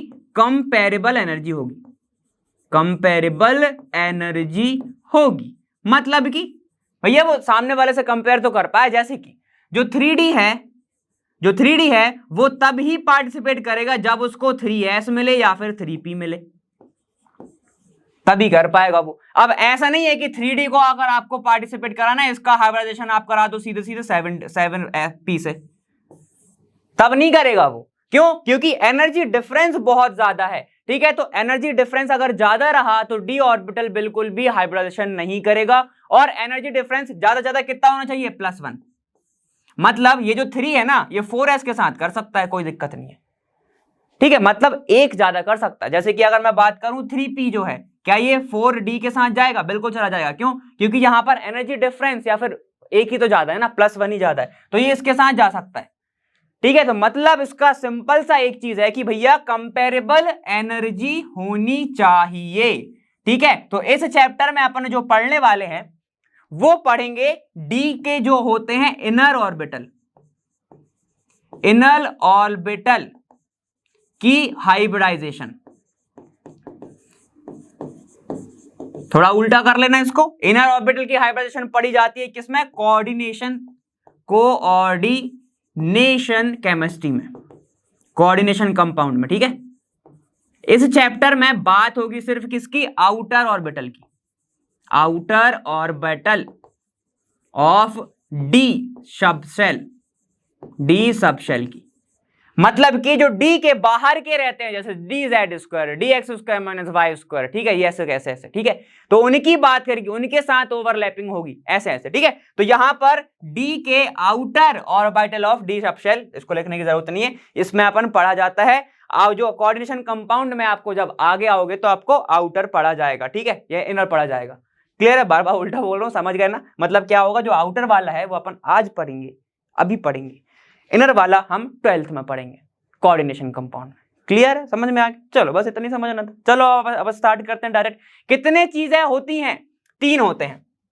देखो एक तरीका, जहां पर भी डी सामने दिख जाए ऐसा, DsP3, D2sp3, D3sp3, तो इसका मतलब ही क्या है कि ये बात कर रहा है, अगर डी सामने दिख गया आपको तो ये बात कर रहा है इनर ऑर्बिटल की। डी पीछे दिख रहा है तो ये किसकी बात कर रहा है? आउटर ऑर्बिटल की, ठीक है। ऐसा मतलब समझने का तरीका है बस ये। शेप लेकिन दोनों का सेम ही होगा, लेकिन यहां पर कौन कौन सा ऑर्बिटल वहां पे रिएक्शन वो ओवरलैपिंग कर रहा है, बस उसमें डिफरेंस होता है। ऑर्बिटल मतलब कि जैसे कि DXY है, DYZ है, DZX है, ठीक है, DZ square minus Y X square minus Y square या फिर DZ स्क्वायर, इन सब में से 5 ही होते हैं ना उसके पास, उनमें से कौन सा ओवरलैपिंग कर रहा है, उसमें से कौन सा हाइब्रिडेशन कर रहा है, उसमें डिफरेंस होगा बस, ठीक है। बाकी शेप उन सब में सेम ही होता है, ठीक है। चलो स्टार्ट करते किससे? अपन को 3 ये पढ़ने हैं, sp3d, sp3d2, sp3d3। क्लियर? चलो स्टार्ट करते हैं। क्या है? पहला है sp3d, मतलब नाम से समझ में आ रहा है, देखो sp3 और d, ठीक है। तो मतलब एक s होगा, 1s ऑर्बिटल होगा, ठीक है। तो यहां पे लिख लेना 1s ऑर्बिटल, 1s, ठीक है। 3 p के होंगे, 3p ऑर्बिटल होगा, और 1 क्या होगा? d ऑर्बिटल, 1d ऑर्बिटल होंगे। क्लियर है? समझ में आ गया? अब देखो कौन कौन से होंगे। s का तो ऐसे ही रहेगा, s के पास तो x y z कुछ नहीं है ना, मतलब पूरा ही ऐसा स्फेरिकल है वो। अब इसके क्या होंगे? 3 है ना, तो px, py, pz तो होगा ही होगा। अब d का याद रखने का बहुत ज्यादा इंपॉर्टेंट चीज है, इसको जरूर याद रखें। ये क्या है? अगर sp3d की बात कर रहे हो तो यहां पे जो d रहेगा वो रहता है dz स्क्वायर ओवरलैप, वो हाइब्रिडेशन करता है, ठीक है। ये इंपॉर्टेंट चीज है, कभी भी कुछ भी पूछ सकता है, पता नहीं भैया असर्शन रीजन में पूछ ले, ठीक है। समझ में आ गया? तो dz स्क्वायर इसका ओवरलैपिंग करता है। कैसे देखेगा? चलो देख लेते हैं। अगर मैं बात कर रहा हूं 3 की, 3 क्यों लिया? पिछली बार 2 ले रहा था, इस बार 3 क्यों लिया? 3 वाली नंबर से ही n इज इक्वल टू जब 3 होता है तभी तो d चालू होता है ना SPDF में d चालू तभी होगा, ठीक है। तो देखो 3s की बात कर लेते हैं, ये 3 हो गया, यहाँ 3 लिख लो, यहाँ 3 लिख लो, यहाँ 3 लिख लो, यहाँ पे, ठीक है। तो क्या होगा? 1s, 3p, 3p, 1 2 3, और एक क्या होगा आपके पास? d ऑर्बिटल, यहाँ पर 2 3 4 और ये 5 हो गया। क्लियर है? बात किसकी कर रहे हैं हम? 3s की, 3p की और 3d की, है ना? समझ में आ गया? अब देखो ओवरलैपिंग किस किस की होगी भैया? ओवरलैपिंग होगी, ये हो गया 3s, ये होगा पूरा 3p, ये होगा पूरा 3p, और ये होगा एक ऑर्बिटल ऑफ d। इसको क्या बोलोगे? इसको बोलेंगे हम, यहां पे कितने ऑर्बिटल बन गए आपके बताओ? कितने हाइब्रिड बन रहे हैं? 1 2 3 4 5 ऑर्बिटल बन रहे हैं, ठीक है। तो कैसा बनाऊंगा मैं? ऐसा देखो कितने बन गए? 1 2 3 4 5 बन गए। ये क्या बन गया आपके पास? sp3d, sp3d, sp3d, sp3d, और ये भी sp3d। मतलब आपने जब ओवरलैपिंग कराई इनकी, एक s की, 3p की, एक d की, तो आपको क्या मिल रहा है? 5 hybrid orbital, 5 hybrid orbital. Clear है? चलो एक बार पढ़ लेते हैं। sp3 type of hybridisation involves 1s, 3p और यहां पे क्या है? 3d। To form 5 hybrid orbital. ठीक है, समझ में आ गया, टू एडॉप्ट फिर ये शेप है उसका ट्रायगोनल बाय पिरामिडल शेप उसका होता है, ट्रायगोनल बाय पिरामिडल उसका शेप होता है। क्लियर है, देखो ऐसा देखेगा, यहां पर एक एस होगा, ये एक एस होगा, इधर ये एस, ठीक है, 3 पी आपको दिख रहा है, ये देखो ये एस लिखा हुआ ऊपर, ये 3 पी आपको दिख रहा है, ये हो गया पी एक्स, ये हो गया पी वाई, ये हो गया पी जेड, ये 3 है, ये 3 है, ये 3 है, और ये है आपका 3z स्क्वायर, 3z स्क्वायर।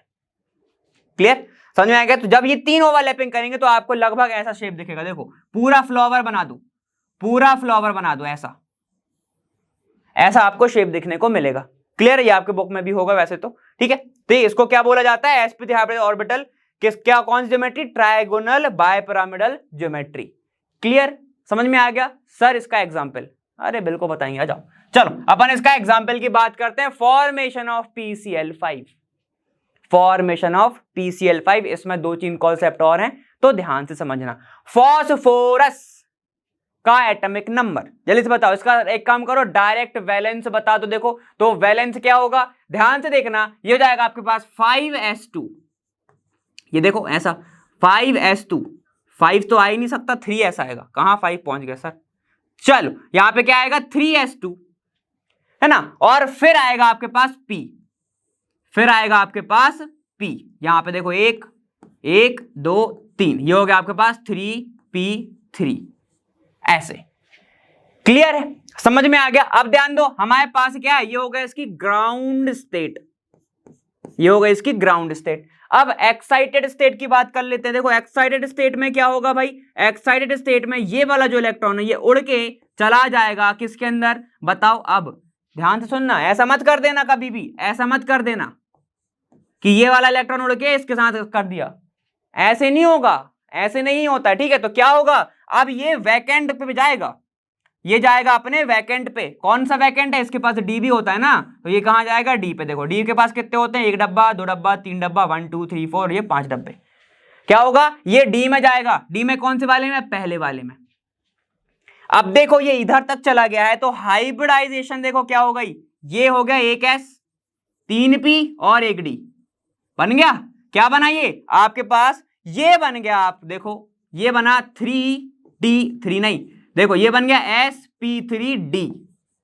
कितने डब्बे बन गए, 5 डब्बे, 1 2 3 4 5, 1 2 3 4 और ये 5, कितने हो गए इसके पास, देखो 5 हो गए, 5 हाइब्रिड ऑर्बिटल हो गए।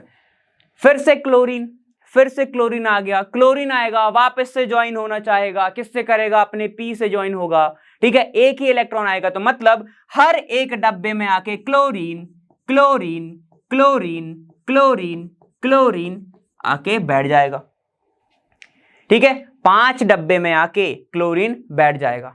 क्लियर, समझ में आएगा। अब इसका शेप कैसा दिखता है भाई, ठीक है, तो डी के जो शेप होते हैं वो थोड़े से कॉम्प्लेक्स होते हैं, उनको मैं ऐसे ऐसे ऐसे नहीं बना रहा हूं, मैं डायरेक्ट बना रहा हूं, ठीक है। कैसे बनता है, देखो ये पी, यहां पर Cl और यहां पर Cl, एक Cl इधर होगा, एक Cl इधर होगा, एक Cl इधर होगा और एक Cl इधर होगा। कितने 6 बन गए, 1 2 3। ओह एक मिनट, ये कौन सा बना दिया सर, ऐसा नहीं होगा।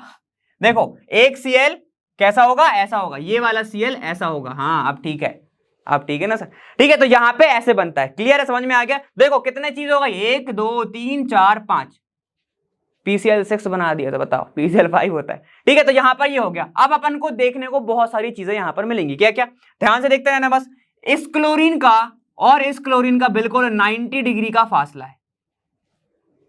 क्लियर, इतना समझ में आ गया। अब ध्यान से देखो, ये वाला क्लोरीन, ये वाला क्लोरीन और ये वाला क्लोरीन, इनके बीच में कितना है, 180 डिग्री सेल्सियस, 180 डिग्री सेल्सियस बोला था, 180 डिग्री। क्लियर है। अब इनके बीच का जो एंगल है वो कितना दिख रहा है, बताओ, 120 दिख रहा है टाइप का। देखो अगर ऐसा देखूं मैं तो कितना दिख रहा है, लगभग 120 दिख रहा है, ठीक है, बोल सकता हूं मैं तो इतना ही है। क्लियर है, समझ में आ गया। चलो अब अपन थोड़ा सा पीछे देखते हैं कि इसका शेप कैसा होता है। देखो ये रहा आपका, दिख रहा है sp3, तो इसको ही बोलते हैं क्या, ट्रायगोनल बायपिरामिडल। कैसा, देखो ये ट्रायंगल शेप का दिख रहा है आपको, देखो ये ट्रायंगल, ये ट्रायंगल और ये ट्रायंगल, और अगर इसको मैं कनेक्ट करूंगा, वैसे बहुत अजीब दिखेगा इसलिए कनेक्ट नहीं कर रहा हूं, इसको ही क्या बोला जाता है, ट्रायगोनल बाय पिरामिडल, पिरामिडल। ठीक है, अब ध्यान से सुनते रहना भाई। ये जो Cl है, ये जो Cl है, कौन सा वाला? दो ऊपर दिख रहे हैं, एक ऊपर एक नीचे दिख रहा है, ये वाला, ये वाला। इनको क्या बोला जाता है? इनको बोला जाता है एक्सियल बॉन्ड, एक्सियल बॉन्ड। और बाकी के जो आपको आजू बाजू दिख रहे हैं, एक ये वाला बॉन्ड, एक ये वाला, एक ये वाला, इनको क्या बोला जाता है? Equatorial bond. इसको बोला जाता है कौन सा? Equatorial bond, equatorial bond.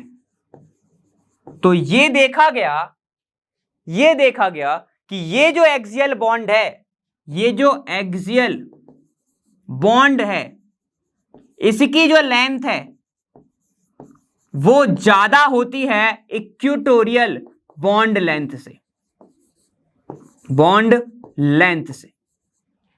Clear है? समझ में आ गया? तो इस बात को याद रखना, इस बात को याद रखना, ये चीज इंपॉर्टेंट है। क्या? कि जो एक्सियल की बॉन्ड लेंथ है वो ज्यादा होती है आसपास के क्लोरीन से, मतलब किससे? इक्वेटोरियल बॉन्ड लेंथ से।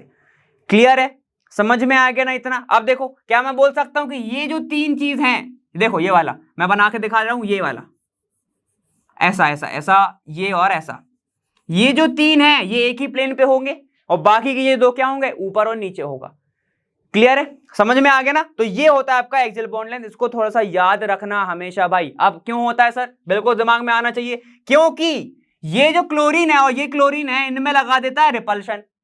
रिपल्शन लगाता है तो ये थोड़े से लॉन्ग हो जाते हैं, ऊपर चले जाते हैं। ठीक है, तो ये जो क्लोरीन है इसके ऊपर रिपल्शन लगाएगा, ये इसके ऊपर लगाएगा, तो ये क्या होगा? अपनी बॉन्ड लेंथ बढ़ा लेगा। सेम ये वाला क्लोरीन और ये वाला क्लोरीन, इस क्लोरीन के ऊपर रिपल्शन लगाएगा तो ये क्या करेगा? अपनी बॉन्ड लेंथ बढ़ा लेगा, जिसके कारण क्या होगा? आपकी एक्सियल बॉन्ड लेंथ जो है वो बढ़ जाएगी। किससे? आपकी इक्वेटोरियल से। कैसा दिखता है सर?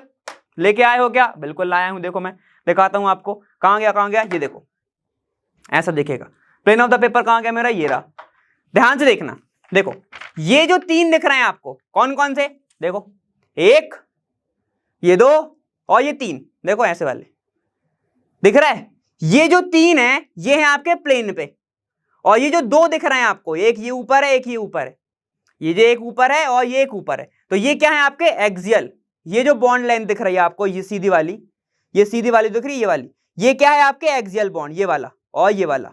ये जो है आपके कौन से? साइड में जो दिख रहे हैं आपको, देखो ये जो साइड में दिख रहे हैं ये है आपके इक्वेटोरियल बॉन्ड। तो मैं क्या बोल रहा हूं कि इतना जो है वो प्लेन ऑफ द पेपर पे रहेगा। कैसे रहेगा? देखो ये करा प्लेन ऑफ द पेपर। देखो अगर प्लेन ऑफ द पेपर पे नहीं होता तो ये जो नीचे के आपको दिख रहे होते। क्लियर है? अभी आपको क्या दिख रहा है? सिर्फ दो दिख रहे हैं, एक मैं पकड़ा हूं और एक नीचे वाला। अब देखो पूरा प्लेन ऑफ द पेपर पे क्या है? ये देखो, ये जो तीन है पूरे पेपर पे दिख रहे हैं आपको, ये तीन है पूरे पेपर पे दिख रहे हैं, है ना? तो इनको मैं बोलूंगा ये प्लेन ऑफ द पेपर पे है, और बाकी की जो दो हैं आपके क्या है? इक्वेटोरियल है। ये जो दो दिख रहे हैं सिर्फ आपको, अब समझ में जाएगा, पूरे के पूरे इक्वेटोरियल है। बाकी की जो अंदर दिख रहे हैं आपको तीन, ये क्या है आपके? ओ ये एक्सियल है, ये क्या होगा? तीन इक्वेटोरियल हो गए। क्लियर है? समझ में आ गया? ऐसा समझेंगे। क्लियर? अब चलो एक और चीज देख लेते हैं। अब इस जो मैं पकड़ा हूं और एक जो आपको दिख रहा है अलग से, ठीक है, ऐसे, ठीक है, इन दोनों की जो बीच का एंगल कैसा दिख रहा है? सीधे है ना वो, 180 डिग्री। ठीक है, अब मैं बात करता हूं सिर्फ इन दोनों की, ये वाला बॉन्ड और ये वाला बॉन्ड, आजू बाजू वाले कितने हैं? 90 डिग्री सेल्सियस। ठीक है, सेल्सियस नहीं, 90 डिग्री। और बाजू के कितने हैं? देखो साइड वाले, साइड वाले देखो, ये वाला जो है, इनके बीच का जो बॉन्ड एंगल है वो अलग होगा। ठीक है, 90 नहीं होगा, 100 कितना नहीं होगा, और आपका 180 नहीं होगा। क्लियर है? समझ में आएगा? तो ऐसे आपको बॉन्ड दिखते हैं। शेप क्या होगी? Trigonal planar. समझ गए? क्लियर है? तो ये कौन सा होता है आपका? sp3d, sp3d। ठीक है, अब चलते हैं d2 पे। क्या होगा? एक d और बढ़ जाएगा। चलो देखते हैं। देखो अब यहां पर है अपना क्या है? sp3d2 type hybridisation. देखो नाम से ही समझ में आ रहा है क्या? s, ये हो गया sp3d2, मतलब 1s होगा, 3p होंगे और 2d होंगे, 2d होंगे। ठीक है, समझ में आ गया? तो यहां पे क्या होगा? एक s तो सेम ही होता है, यहां पे होगा px, py, pz, यहां पे क्या होंगे? d। ठीक है, अब देखो d कौन कौन से होंगे भैया? एक पहला होगा, ध्यान देना, dz² तो होगा ही होगा, और एक और आपको होगा आपके पास dx² - y²। ठीक है, तो जो ये है ये काफी ज्यादा इंपॉर्टेंट है, कृपया करके इसको याद रखें भाई, पूछ लेता है ये। ये चीजें छोटे मोटे एग्जाम में भी पूछी जाती हैं और बड़े एग्जाम में भी असर्शन रीजन कुछ भी पूछ सकता है, ये इंपॉर्टेंट है। ठीक है, समझ में आ गया। अब चलो थोड़ा सा आगे चलते हैं। आगे क्या है अपना, अब अपन देखने हैं हाइब्रिडाइजेशन। ठीक है, तो कैसा होगा, एक एस ले लो, फिर से 3s का ही ले लो। ठीक है, ये हो गया 3s, ये क्या है आपके पास 3p, ये हो गया आपके पास 3p, 3 डब्बे होंगे। अब इसके बाद बात करो 3, कितने होंगे 5, 1 2 3 4 और ये 5 मान लेते हैं। एक ये होगा, एक यहाँ पे एक इलेक्ट्रॉन होगा, तो यहाँ पे कितने हैं 2d लेने हैं, 2d लेना है। ठीक है, जरा हाइब्रिडेशन करो इसका, देखो क्या होगा, ये आपका आया आया आया आया, इसके साथ इसने क्या करा, हाइब्रिडाइजेशन करा। कैसा बना देखो, एक s 3p और d2, ऐसा अरेंजमेंट बनेगा। क्लियर है, देखो कैसे देखेगा, एक s आया, ये जो s है आपका, ये जो s है ये किसके साथ आया px, ये हो गया आपके पास px, pz, py, हाइब्रिडाइजेशन करा, दो क्या है आपके पास dx square minus Y square. ठीक है, ये क्या है आपके पास dz स्क्वायर। कैसा शेप दिखेगा, ऐसा शेप दिखेगा। कितने ऑर्बिटल बन गए टोटल, 2 इसके, 3 इसके, 5 और 1 इसका, कितने 6 हाइब्रिड ऑर्बिटल बनाऊंगा, 6 हाइब्रिड ऑर्बिटल। ठीक है, इससे अच्छा समझ में किस में आता है आपको, एग्जांपल से। एक बार इसको समझ लेते हैं फिर एग्जांपल पे चलते। देखो क्या है, sp3d2 type of hybridisation involves mixing of s, ये अपन ने पढ़ लिया, to form 6 hybrid orbital. These orbital are directed toward the corner of octahedron. ठीक है, ये अपन आगे देखेंगे एग्जांपल से, ऐसे अपन थ्योरेटिकल नहीं देखते, मजा आना चाहिए। चलो देखते हैं आगे, formation of sf6, direct valency पे चलते हैं। क्या होगा देखो 3s2, ठीक है, पिछली बार कितना था 3p, फॉस्फोरस के बाद ही आता ना, 3p कितना होगा 4 होगा। क्लियर है, चलिए भाई जरा देखते हैं कैसे बनेगा। देखो ये बन गया 3s2, ये बन गया आपके पास कितने p, ये 1 2 3 और ये 4।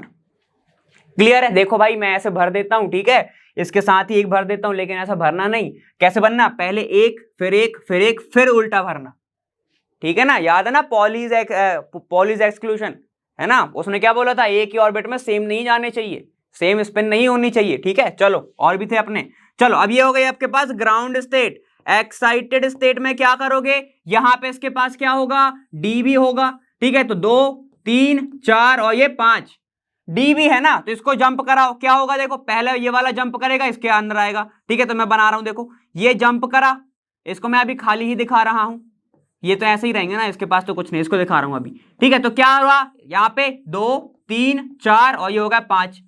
तो जैसे ही इसने जंप करा, ये कहां आ गया, ये आ गया इधर। ठीक है, ये आ गया। अब एक और तो बॉन्डेड है, एक और पेयर्ड है, तो ये भी क्या करेगा, जंप करेगा, कहां चला जाएगा, इधर चला जाएगा। ठीक है, तो एक इसने जंप करा, इधर आया, एक इसने जंप करा, कहां गया, इधर आ गया।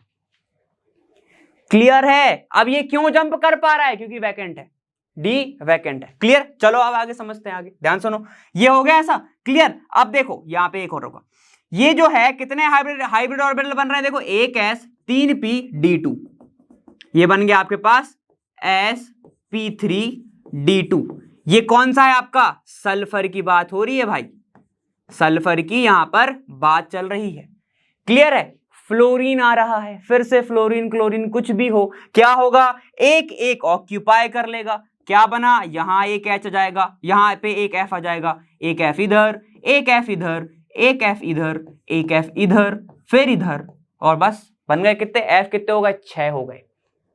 अरेंज कैसे करोगे, जैसा अभी बताया था, देखो ये हो गया सल्फर, यहां पर फ्लोरीन, इधर पर फ्लोरीन, यहां पर फ्लोरीन, इधर फ्लोरीन, फिर फ्लोरीन और फिर फ्लोरीन। इसको क्या बोलते हैं, ऑक्टाहेड्रल ज्योमेट्री, इसको बोलोगे ऑक्टाहेड्रल ज्योमेट्री, या फिर इसको ऑक्टाहेड्रॉन भी बोल दिया जाता है। क्लियर है, हर एक एंगल ऑलमोस्ट कितना होगा, 90 डिग्री ही होगा। क्यों, क्योंकि ऑक्टाहेड्रल है, हर एक प्लेन पे होगा। क्लियर है, समझ में आ गया इतना। ठीक है, तो इसको ऐसा ओवरलैपिंग देख रहा, सर आप वो वाले क्यों नहीं बना रहे, डंबल वाले, डी वाले बहुत कॉम्प्लेक्स स्ट्रक्चर होते हैं। ठीक है, आपको इतना ही समझ में आना चाहिए। क्लियर है, समझ में आ गया। चलो अब ये कैसा दिखता होगा सर, चलो देखो देख लेते हैं। ये रहा आपके पास ऐसा, ये जो आपको येलो दिख रहा है, येलो वाला जो दिख रहा है आपको, ये दिख रहा है बीच में येलो, है ना, अब देखेगा, देखो दिखा येलो दिखा। ठीक है, ये क्या है आपका, ये है सल्फर। बाकी के ये क्या है, fluorine fluorine fluorine fluorine fluorine. अब देखो ये जो ज्योमेट्री है ऐसा दिखेगा, ऐसा, क्लियर है। ये जो ज्योमेट्री है लगभग मैं बोल सकता हूं हर जो एंगल है वो 90 डिग्री पर है, हर जो एंगल है वो 90 डिग्री पर है। कैसे दिखाऊं, देखो अगर मैं बात कर रहा हूं इसकी, ये जो ये है ये कितना है, 90 डिग्री है। ये वाला ये देखो, ये वाला जो है वो कितना है, 90, ये भी 90, ये भी 90। अब इनके बीच का अलग होगा, इनके बीच का अलग होगा, ठीक है। इनके जो बीच में ऐसा वाला एंगल बनेगा वो अलग है, वो कितना होगा, वो अलग होगा।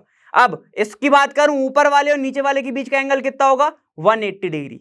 कितना होगा वो, 180 डिग्री। क्लियर, समझ में आ गया। इनके बीच का कितना होगा ये वाला बताओ, इनका। क्लियर, चलो इसका कितना होगा, जल्दी से मुझको आंसर देंगे इस चीज का कि कितना इसका होने वाला है। क्लियर है, समझ में आ गया इतना। चलो अब थोड़ा और आगे चलते हैं। इतना क्लियर हो गया। ये था आपका SF6 के बारे में। कैलकुलेशन में अभी जल्दी से बताऊंगा कि कैसे बनता है। क्लियर है ना। तो बस आपको इतना ही जानना था इसमें। sp3 किसमें, D2 में। ये हो गया sp3 D2। शेप क्या है आपका, ऑक्टाहेड्रल ज्योमेट्री है। क्लियर, समझ गए। चलो तो अपन ने ये देखा ऐसे ऐसे ओवर होता है, याद रखना ये बहुत इंपॉर्टेंट है भाई, बार बार बोल रहा हूं कि डी कौन कौन से ओवरलैप करते हैं। क्लियर है। चलो अब अपन बात करेंगे किसकी, sp3 D3 की। देखो अब बात है इसकी, है ना, बहुत इजी है, नाम से समझ में आ रहा है। देखो वापस समझेंगे नाम से ही, sp3 D3, ठीक है। बाकी सब सेम, पूरा सेम, एक S 3p 3p और अब बस बात है किसकी, 3d की। ठीक है, ये तो सब सेम रहेगा भैया, px रहेगा, pay रहेगा, pz रहेगा, ये सब सेम है। अब सिर्फ ये है कि ये कौन कौन से डी हैं, तो भैया ये लिख लो, बहुत अच्छा इंपॉर्टेंट चीज क्या होगा, dxy dyz dzx। ये तीन ऑर्बिटल क्या करते हैं, पार्टिसिपेट करते हैं किसमें, हाइब्रिडाइजेशन में, हाइब्रिड ऑर्बिटल बनाने में। और एक चीज और लिख लो, ये जितनी भी बातें हो रही हैं आउटर ऑर्बिटल को लेके हो रही हैं, आउटर जो है ना ऑर्बिटल, आउटर सब शेल को लेके हो रही है। आउटर शेल मत लिखना वरना एटम का शेल पे पहुंच जाओ। डी ऑर्बिटल के, कौन से ऑर्बिटल की बात हो रही है, आउटर की, बाहर वाले, इनर की बात नहीं चल रही। ठीक है, समझ में आ गया। ठीक है, तो ये चीजें होती हैं। अब क्या करना है, कैसे बनता होगा, एग्जाम्पल समझना होगा। ठीक है, चलो एक बार पढ़ लेते हैं कि sp3d type of hybridisation involves mixing of S3p, या अपन ने पढ़ा टू फॉर्म 7 sp3। 7 sp3 क्या होगा, एक डब्बा इसका, 3 डब्बे इसके, कितने हो गए भाई, 4 हो गए, और 3 डब्बे इसके, कितने हो गए, 7 हो गए ना। 3 डब्बे इसके, 5 होते, मैंने 3 बनाए। ठीक है, बना ही देता हूं। ये हो गए आपके 3 इसके होंगे, 3 इसके होंगे, 3 इसके, तो टोटल कितने हो गए भाई, टोटल हो गए आपके पास sp3d3 बन गया। कितने ऑर्बिटल, 7, 3 3 6 1 7, तो कितने, 7 हाइब्रिड ऑर्बिटल। इनको ऐसे अरेंज करना है, इनके बीच का रिपल्शन बहुत कम हो, सारे एटम इतने ज्यादा है, रिपल्शन कैसे कम होगा, बगैर करना तो पड़ेगा। ठीक है, तो यहां पर इसको कैसे अरेंज करा जाता है, पेंटागोनल बाय पिरामिडल अरेंजमेंट, ऐसे करा जाता है। कौन सा है, ध्यान से सुन लो, pentagonal, pentagonal bipyramidal arrangement है। याद रखना ये चीज है। ठीक है, ये चीजें बहुत ज्यादा इंपॉर्टेंट है। क्लियर आ गया। चलो अपन बात करेंगे सीधे एग्जाम्पल की। एग्जाम्पल पे क्या है, ये है देखो, फॉर्मेशन ऑफ IF7। IF7, आई क्या है, आयोडीन। आयोडीन का वैलेंस शेल लिख लो, 5s2 होगा, 5p5 होगा, इतनी होगा लगभग। 7 इलेक्ट्रॉन तो होंगे ना उसके अंदर, बिल्कुल वैलेंस शेल में। क्यों होंगे सर, अरे 17 वाला ग्रुप है, 17th ग्रुप है, तो 7 वैलेंस तो होते ही है, हर चीज में होता है। फ्लोरीन में होता है, क्लोरीन में होता है, ब्रोमीन में होता है, आयोडीन में होगा, इसमें भी होगा। चलो अब बनाओ जरा, इसमें क्या होगा, 5p का बना दो, 1 2। अब इसको मैं टोटल कैसे लिखते हैं ना, कैसे भरते हैं वो बता रहा हूं। देखो पहले भरूंगा एक इधर, फिर दूसरा इधर, फिर तीसरा इधर, फिर चौथा, फिर 5वां, तो 1 इलेक्ट्रॉन इसके पास बच गया। ध्यान से सुनो, 5 के पास D होगा, सर 3 में होता है तो 5 में क्यों नहीं होगा, चलो आ जाओ। तो इसके पास भी क्या होगा भैया, D खाली पड़ा हुआ है, डब्बे नहीं भर रहा हूं अभी। ठीक है, अब बना दो इसकी, ये हो गई ग्राउंड स्टेट। अब एक्साइटेड स्टेट बना दो जरा, क्या होगा, ये जंप करेगा, ये दोनों जंप करेंगे, और एक यहीं रह जाएगा, तो इसको लिख रहा हूं अभी ऐसा। अब ध्यान सुनो, मैं डब्बे बना रहा हूं, देखो ये डब्बे डब्बे डब्बे, 1 2 3 4 5, 1 2 3 4 5, ये हो गया आपके पास 5D के डब्बे, तो मैं लिख रहा हूं यहाँ पे 5D। ये क्या होगा आपके पास 5P, ये क्या हो गया 5S। चलो जंप कराते हैं, एक जंप करा इधर आके बैठ गया, तो एक जंप कर गया यहाँ पे, यहाँ आ गया। एक और जंप करा इधर आके बैठ गया, तो इसके पास कितने बचे, एक बचे। एक और जंप करा इधर आके बैठ गया, कितने बचे, इतने बचे। अब बताओ हाइब्रिडाइजेशन क्या होगा, ये देखो, मत देखो, ये देखो क्या हो गया, ये 3S 3P और ये आपकी 3D, देख रहे हैं, समझ गए, मतलब ये होगा 1S 3P और 3D, तो कितना हो गया देखो, यहां से लेके यहां तक हो गया, तो ये बन गया sp3d3। ठीक है, कितने डब्बे बने, 3 इसके 1 इसके 7 डब्बे। ठीक है, तो मैं बना दूं ऐसे, देखो ये बन गए आपके पास 7 डब्बे, ये होगा 2 3 4 5 6 7, 1 2 3 4 5 6 और ये 7 बन गए। ठीक है, अब फ्लोरीन आएगा, फ्लोरीन आएगा, सिंपल सी बात है, फ्लोरीन है ना, तो क्या होगा, एक इलेक्ट्रॉन जाएगा, एक इलेक्ट्रॉन जाएगा, उसके पास भी क्या होता है, देखो इसके पास भी 7 वैलेंस इलेक्ट्रॉन है, इसके पास भी 7 वैलेंस इलेक्ट्रॉन है, लेकिन इसका साइज बहुत बड़ा है, साइज एकदम लार्ज है। ठीक है, और इसका साइज बहुत छोटा है, साइज क्या है, एकदम स्मॉल है, इसीलिए क्या कर रहा है भैया, ये बॉन्डिंग कर रहा है ना। ठीक है, यहाँ पे ऐसा है ना, तो अब क्या होगा, दोनों में तो सेम सेम ही है, तो एक इलेक्ट्रॉन आके इसमें बैठ जाएगा, फ्लोरीन इधर बैठेगा, इधर भी बैठेगा, इधर भी बैठेगा, इधर इधर इधर और इधर। अब इसका अरेंजमेंट कैसे करोगे, पेंटागन बनाना है, पेंटागन बनाना है, कैसे बनाओगे, ये हो गया आयोडीन। ठीक है, अरेंजमेंट करना पड़ेगा, तो पेंटागन बनाना है, तो एक काम करो, कैसे बना दो, एक फ्लोरीन इधर लगाओ, एक फ्लोरीन इधर लगाओ, एक फ्लोरीन इधर लगाओ, एक फ्लोरीन इधर लगाओ, एक आएगा एकदम ऊपर और एक आएगा एकदम इधर, ऐसा। ठीक है, तो ऐसा अरेंजमेंट अगर आपको दिख जाए, ऐसा अरेंजमेंट अगर आपको दिख जाए, तो ये क्या होगा आपका पेंटागोनल, पेंटागोनल बाइपिरामिडल।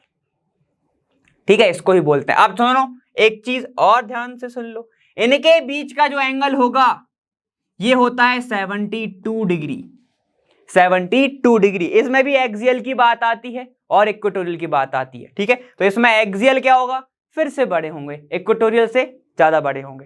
क्लियर है, समझ में आ गया, बस आपको इतना ही समझना था भाई। ठीक है, अब बस एक चीज है जो याद रखने वाली है, इक्वेटोरियल और एक्सियल, और आपका कि यहाँ पे शेप क्या क्या होता है। क्लियर, समझ में आ गया, बहुत इजी था। ठीक है, अब इसमें ज्यादा समझने वाली बात है नहीं, आप सीख गए आपको कि कैसे हाइब्रिडेशन निकालना है। ठीक है, आपको सारी आइडिया मिल गया। अब देखो समरी क्या क्या हो गई, sp3 ये वाला जो है स्क्रीनशॉट लेके रख लो, इसको खुद बना के रख लो कॉपी में जहां से पढ़ते हो। sp3d ये बनेगा spx vy z स्क्वायर। ठीक है, तो मैं इसको हाईलाइट करते जा रहा हूं, जो इंपॉर्टेंट है ये इंपॉर्टेंट है। फिर क्या है देखो, sp3d2 क्या बनेगा, dz square dx square minus Y square. मैं इनको इसलिए नहीं कर रहा हूं जिसमें आपको पता ही होगा, तो 3 sp3 है ना, तो तीनों के तीनों तो हैं py pz pz। ठीक है, अब देखो, अब है sp3d3 क्या बनेगा, dxy dyz और dzx आपस में पार्टिसिपेट करेंगे, क्या बनेगा, शेप ट्राइगोनल बाइपिरामिडल। देखो दोनों में बाइपिरामिडल है, दोनों में बाइपिरामिडल है। ठीक है, तो एक चीज याद रखना, जितनों में बाइपिरामिडल है उनमें अपन ने एक्सियल की बात करी है, उनमें हमने एक्सियल बॉन्ड की बात करी, तो इसमें क्या होगा, जो एक्सियल है वो बड़ा होगा इक्वेटोरियल से। एग्जाम्पल क्या था इसका, इसका एग्जाम्पल था PCl5, इसका कितना था IF7। ठीक है, समझ में आ गया, तो इनको थोड़ा ध्यान रखो। अब इनको सॉल्व कैसे करो, ठीक है, इतना तो समझ में आ गया होगा। अब इनको सर हम निकालें कैसे, दिमाग में आ रहा होगा। ठीक है सर, इतना तो समझ में आ गया, लेकिन एग्जाम में कैसे आता है ये तो बता दो। तो देखो भाई, ऐसे आता है कि ammonium sulphate is important as a fertiliser. ये जनरल इंफॉर्मेशन, जनरल नॉलेज में काम आएगी। What is the hybridisation of sulphur atom in the sulphate ion SSO4 2-। अब इनने पूछा है कि SO4 2- के अंदर इस सल्फर का हाइब्रिडाइजेशन क्या है। ठीक है, तो ये मुझे आप ही करके बताओगे, पता है, और बहुत अच्छे से करके दिखाओगे। तो आप याद रखना, अपन जो भी कैलकुलेट करेंगे, जो भी कैलकुलेट करा जाएगा उसका -1 कर देना, वही उसका हाइब्रिडाइजेशन होगा। जैसे कि अगर आपका कैलकुलेट करने पे मान लो 2 आता है, -1 कर दो, क्या आ गया? 1 आ गया, मतलब sp होगा। ठीक है, अगर कैलकुलेट करने पे 3 आ गया, -1 कर दो, क्या आ गया? 2, तो क्या होगा? वो sp2 होगा। ठीक है, थोड़ा उल्टा जा रहा हूं मैं, अभी बताऊंगा। ठीक है, पूरा क्लियर करके अभी समझ में आ जाएगा। चलो इसको अभी ध्यान मत दो, आगे चलते हैं। चलो देखो यहाँ पे कैसे कैलकुलेट करना है, कुछ कैलकुलेशन यहां से सीखेंगे। अपन को इन सबको पता है कि CH4 का क्या होता है, CH3 का क्या होता है। अब ध्यान से सुनना, ये जो है 4, ये 3, ये 3 बाहर जो लिखा हुआ है, इनको बोलेंगे सिग्मा बॉन्ड। सिग्मा बॉन्ड मतलब कि कितने सिंगल बॉन्ड है, कितने सिंगल बॉन्ड है, ऐसे। ठीक है, जिससे जुड़ा हुआ है जो सेंटर एटम है, उसका काउंट करेंगे क्या? Valence electron. Valence electron, clear है? और उसको बाकी किससे जुड़ा हुआ है? सराउंडेड किससे है? H से सराउंडेड है। इसका अपन क्या करेंगे? इसका अपन करेंगे कितनी वैलेंसी है। वैलेंसी मतलब कितने से ये बॉन्डेड है। हाइड्रोजन कितने बॉन्ड बनाता है? 1 बॉन्ड बनाता है। ठीक है, लेकिन कितने एटम है? 4 एटम है। तो ऐसे निकालेंगे। चलो सबसे पहले ध्यान से सुनो, अब क्या करेंगे? इसकी वैलेंसी कितनी होती है, ध्यान सुनो। वैलेंस इलेक्ट्रॉन ऑफ कार्बन कितना होगा? 4 होगा। वैलेंसी ऑफ हाइड्रोजन कितनी होती है? 1 होती है। कितने एटम है कार्बन हाइड्रोजन के? इंटू 4 करना पड़ेगा। क्यों? क्योंकि नंबर ऑफ एटम कितने हैं? 4 है। नंबर ऑफ एटम कैसे पता सर 4 है? देखो यहां पे लिखा हुआ है 4। ठीक है, अब इन दोनों को माइनस कर दो, क्या जाएगा? 4 - 4, ये आ गया 0। तो 0 अगर वैल्यू आ रही है तो ये किसकी आई? मतलब कि इसके पास कोई भी लोन पेयर नहीं है। या फिर अगर लोन पेयर शब्द आपको याद नहीं आ रहा है तो मैंने बताया था, इसके पास कोई भी अनशेयर्ड पेयर इलेक्ट्रॉन्स नहीं है। ठीक है, समझ में आएगा? एक भी नहीं। क्लियर है? तो चलो इतना आ गया। अब क्या करना है? क्या करोगे? Bond pair plus lone pair की जो वैल्यू आएगी वो होगा आपका हाइब्रिडाइजेशन। बॉन्ड पेयर कितना है? देखो बॉन्ड पेयर कितना है, बॉन्ड कितने बना रहा है? वो 4 बना रहा है सर।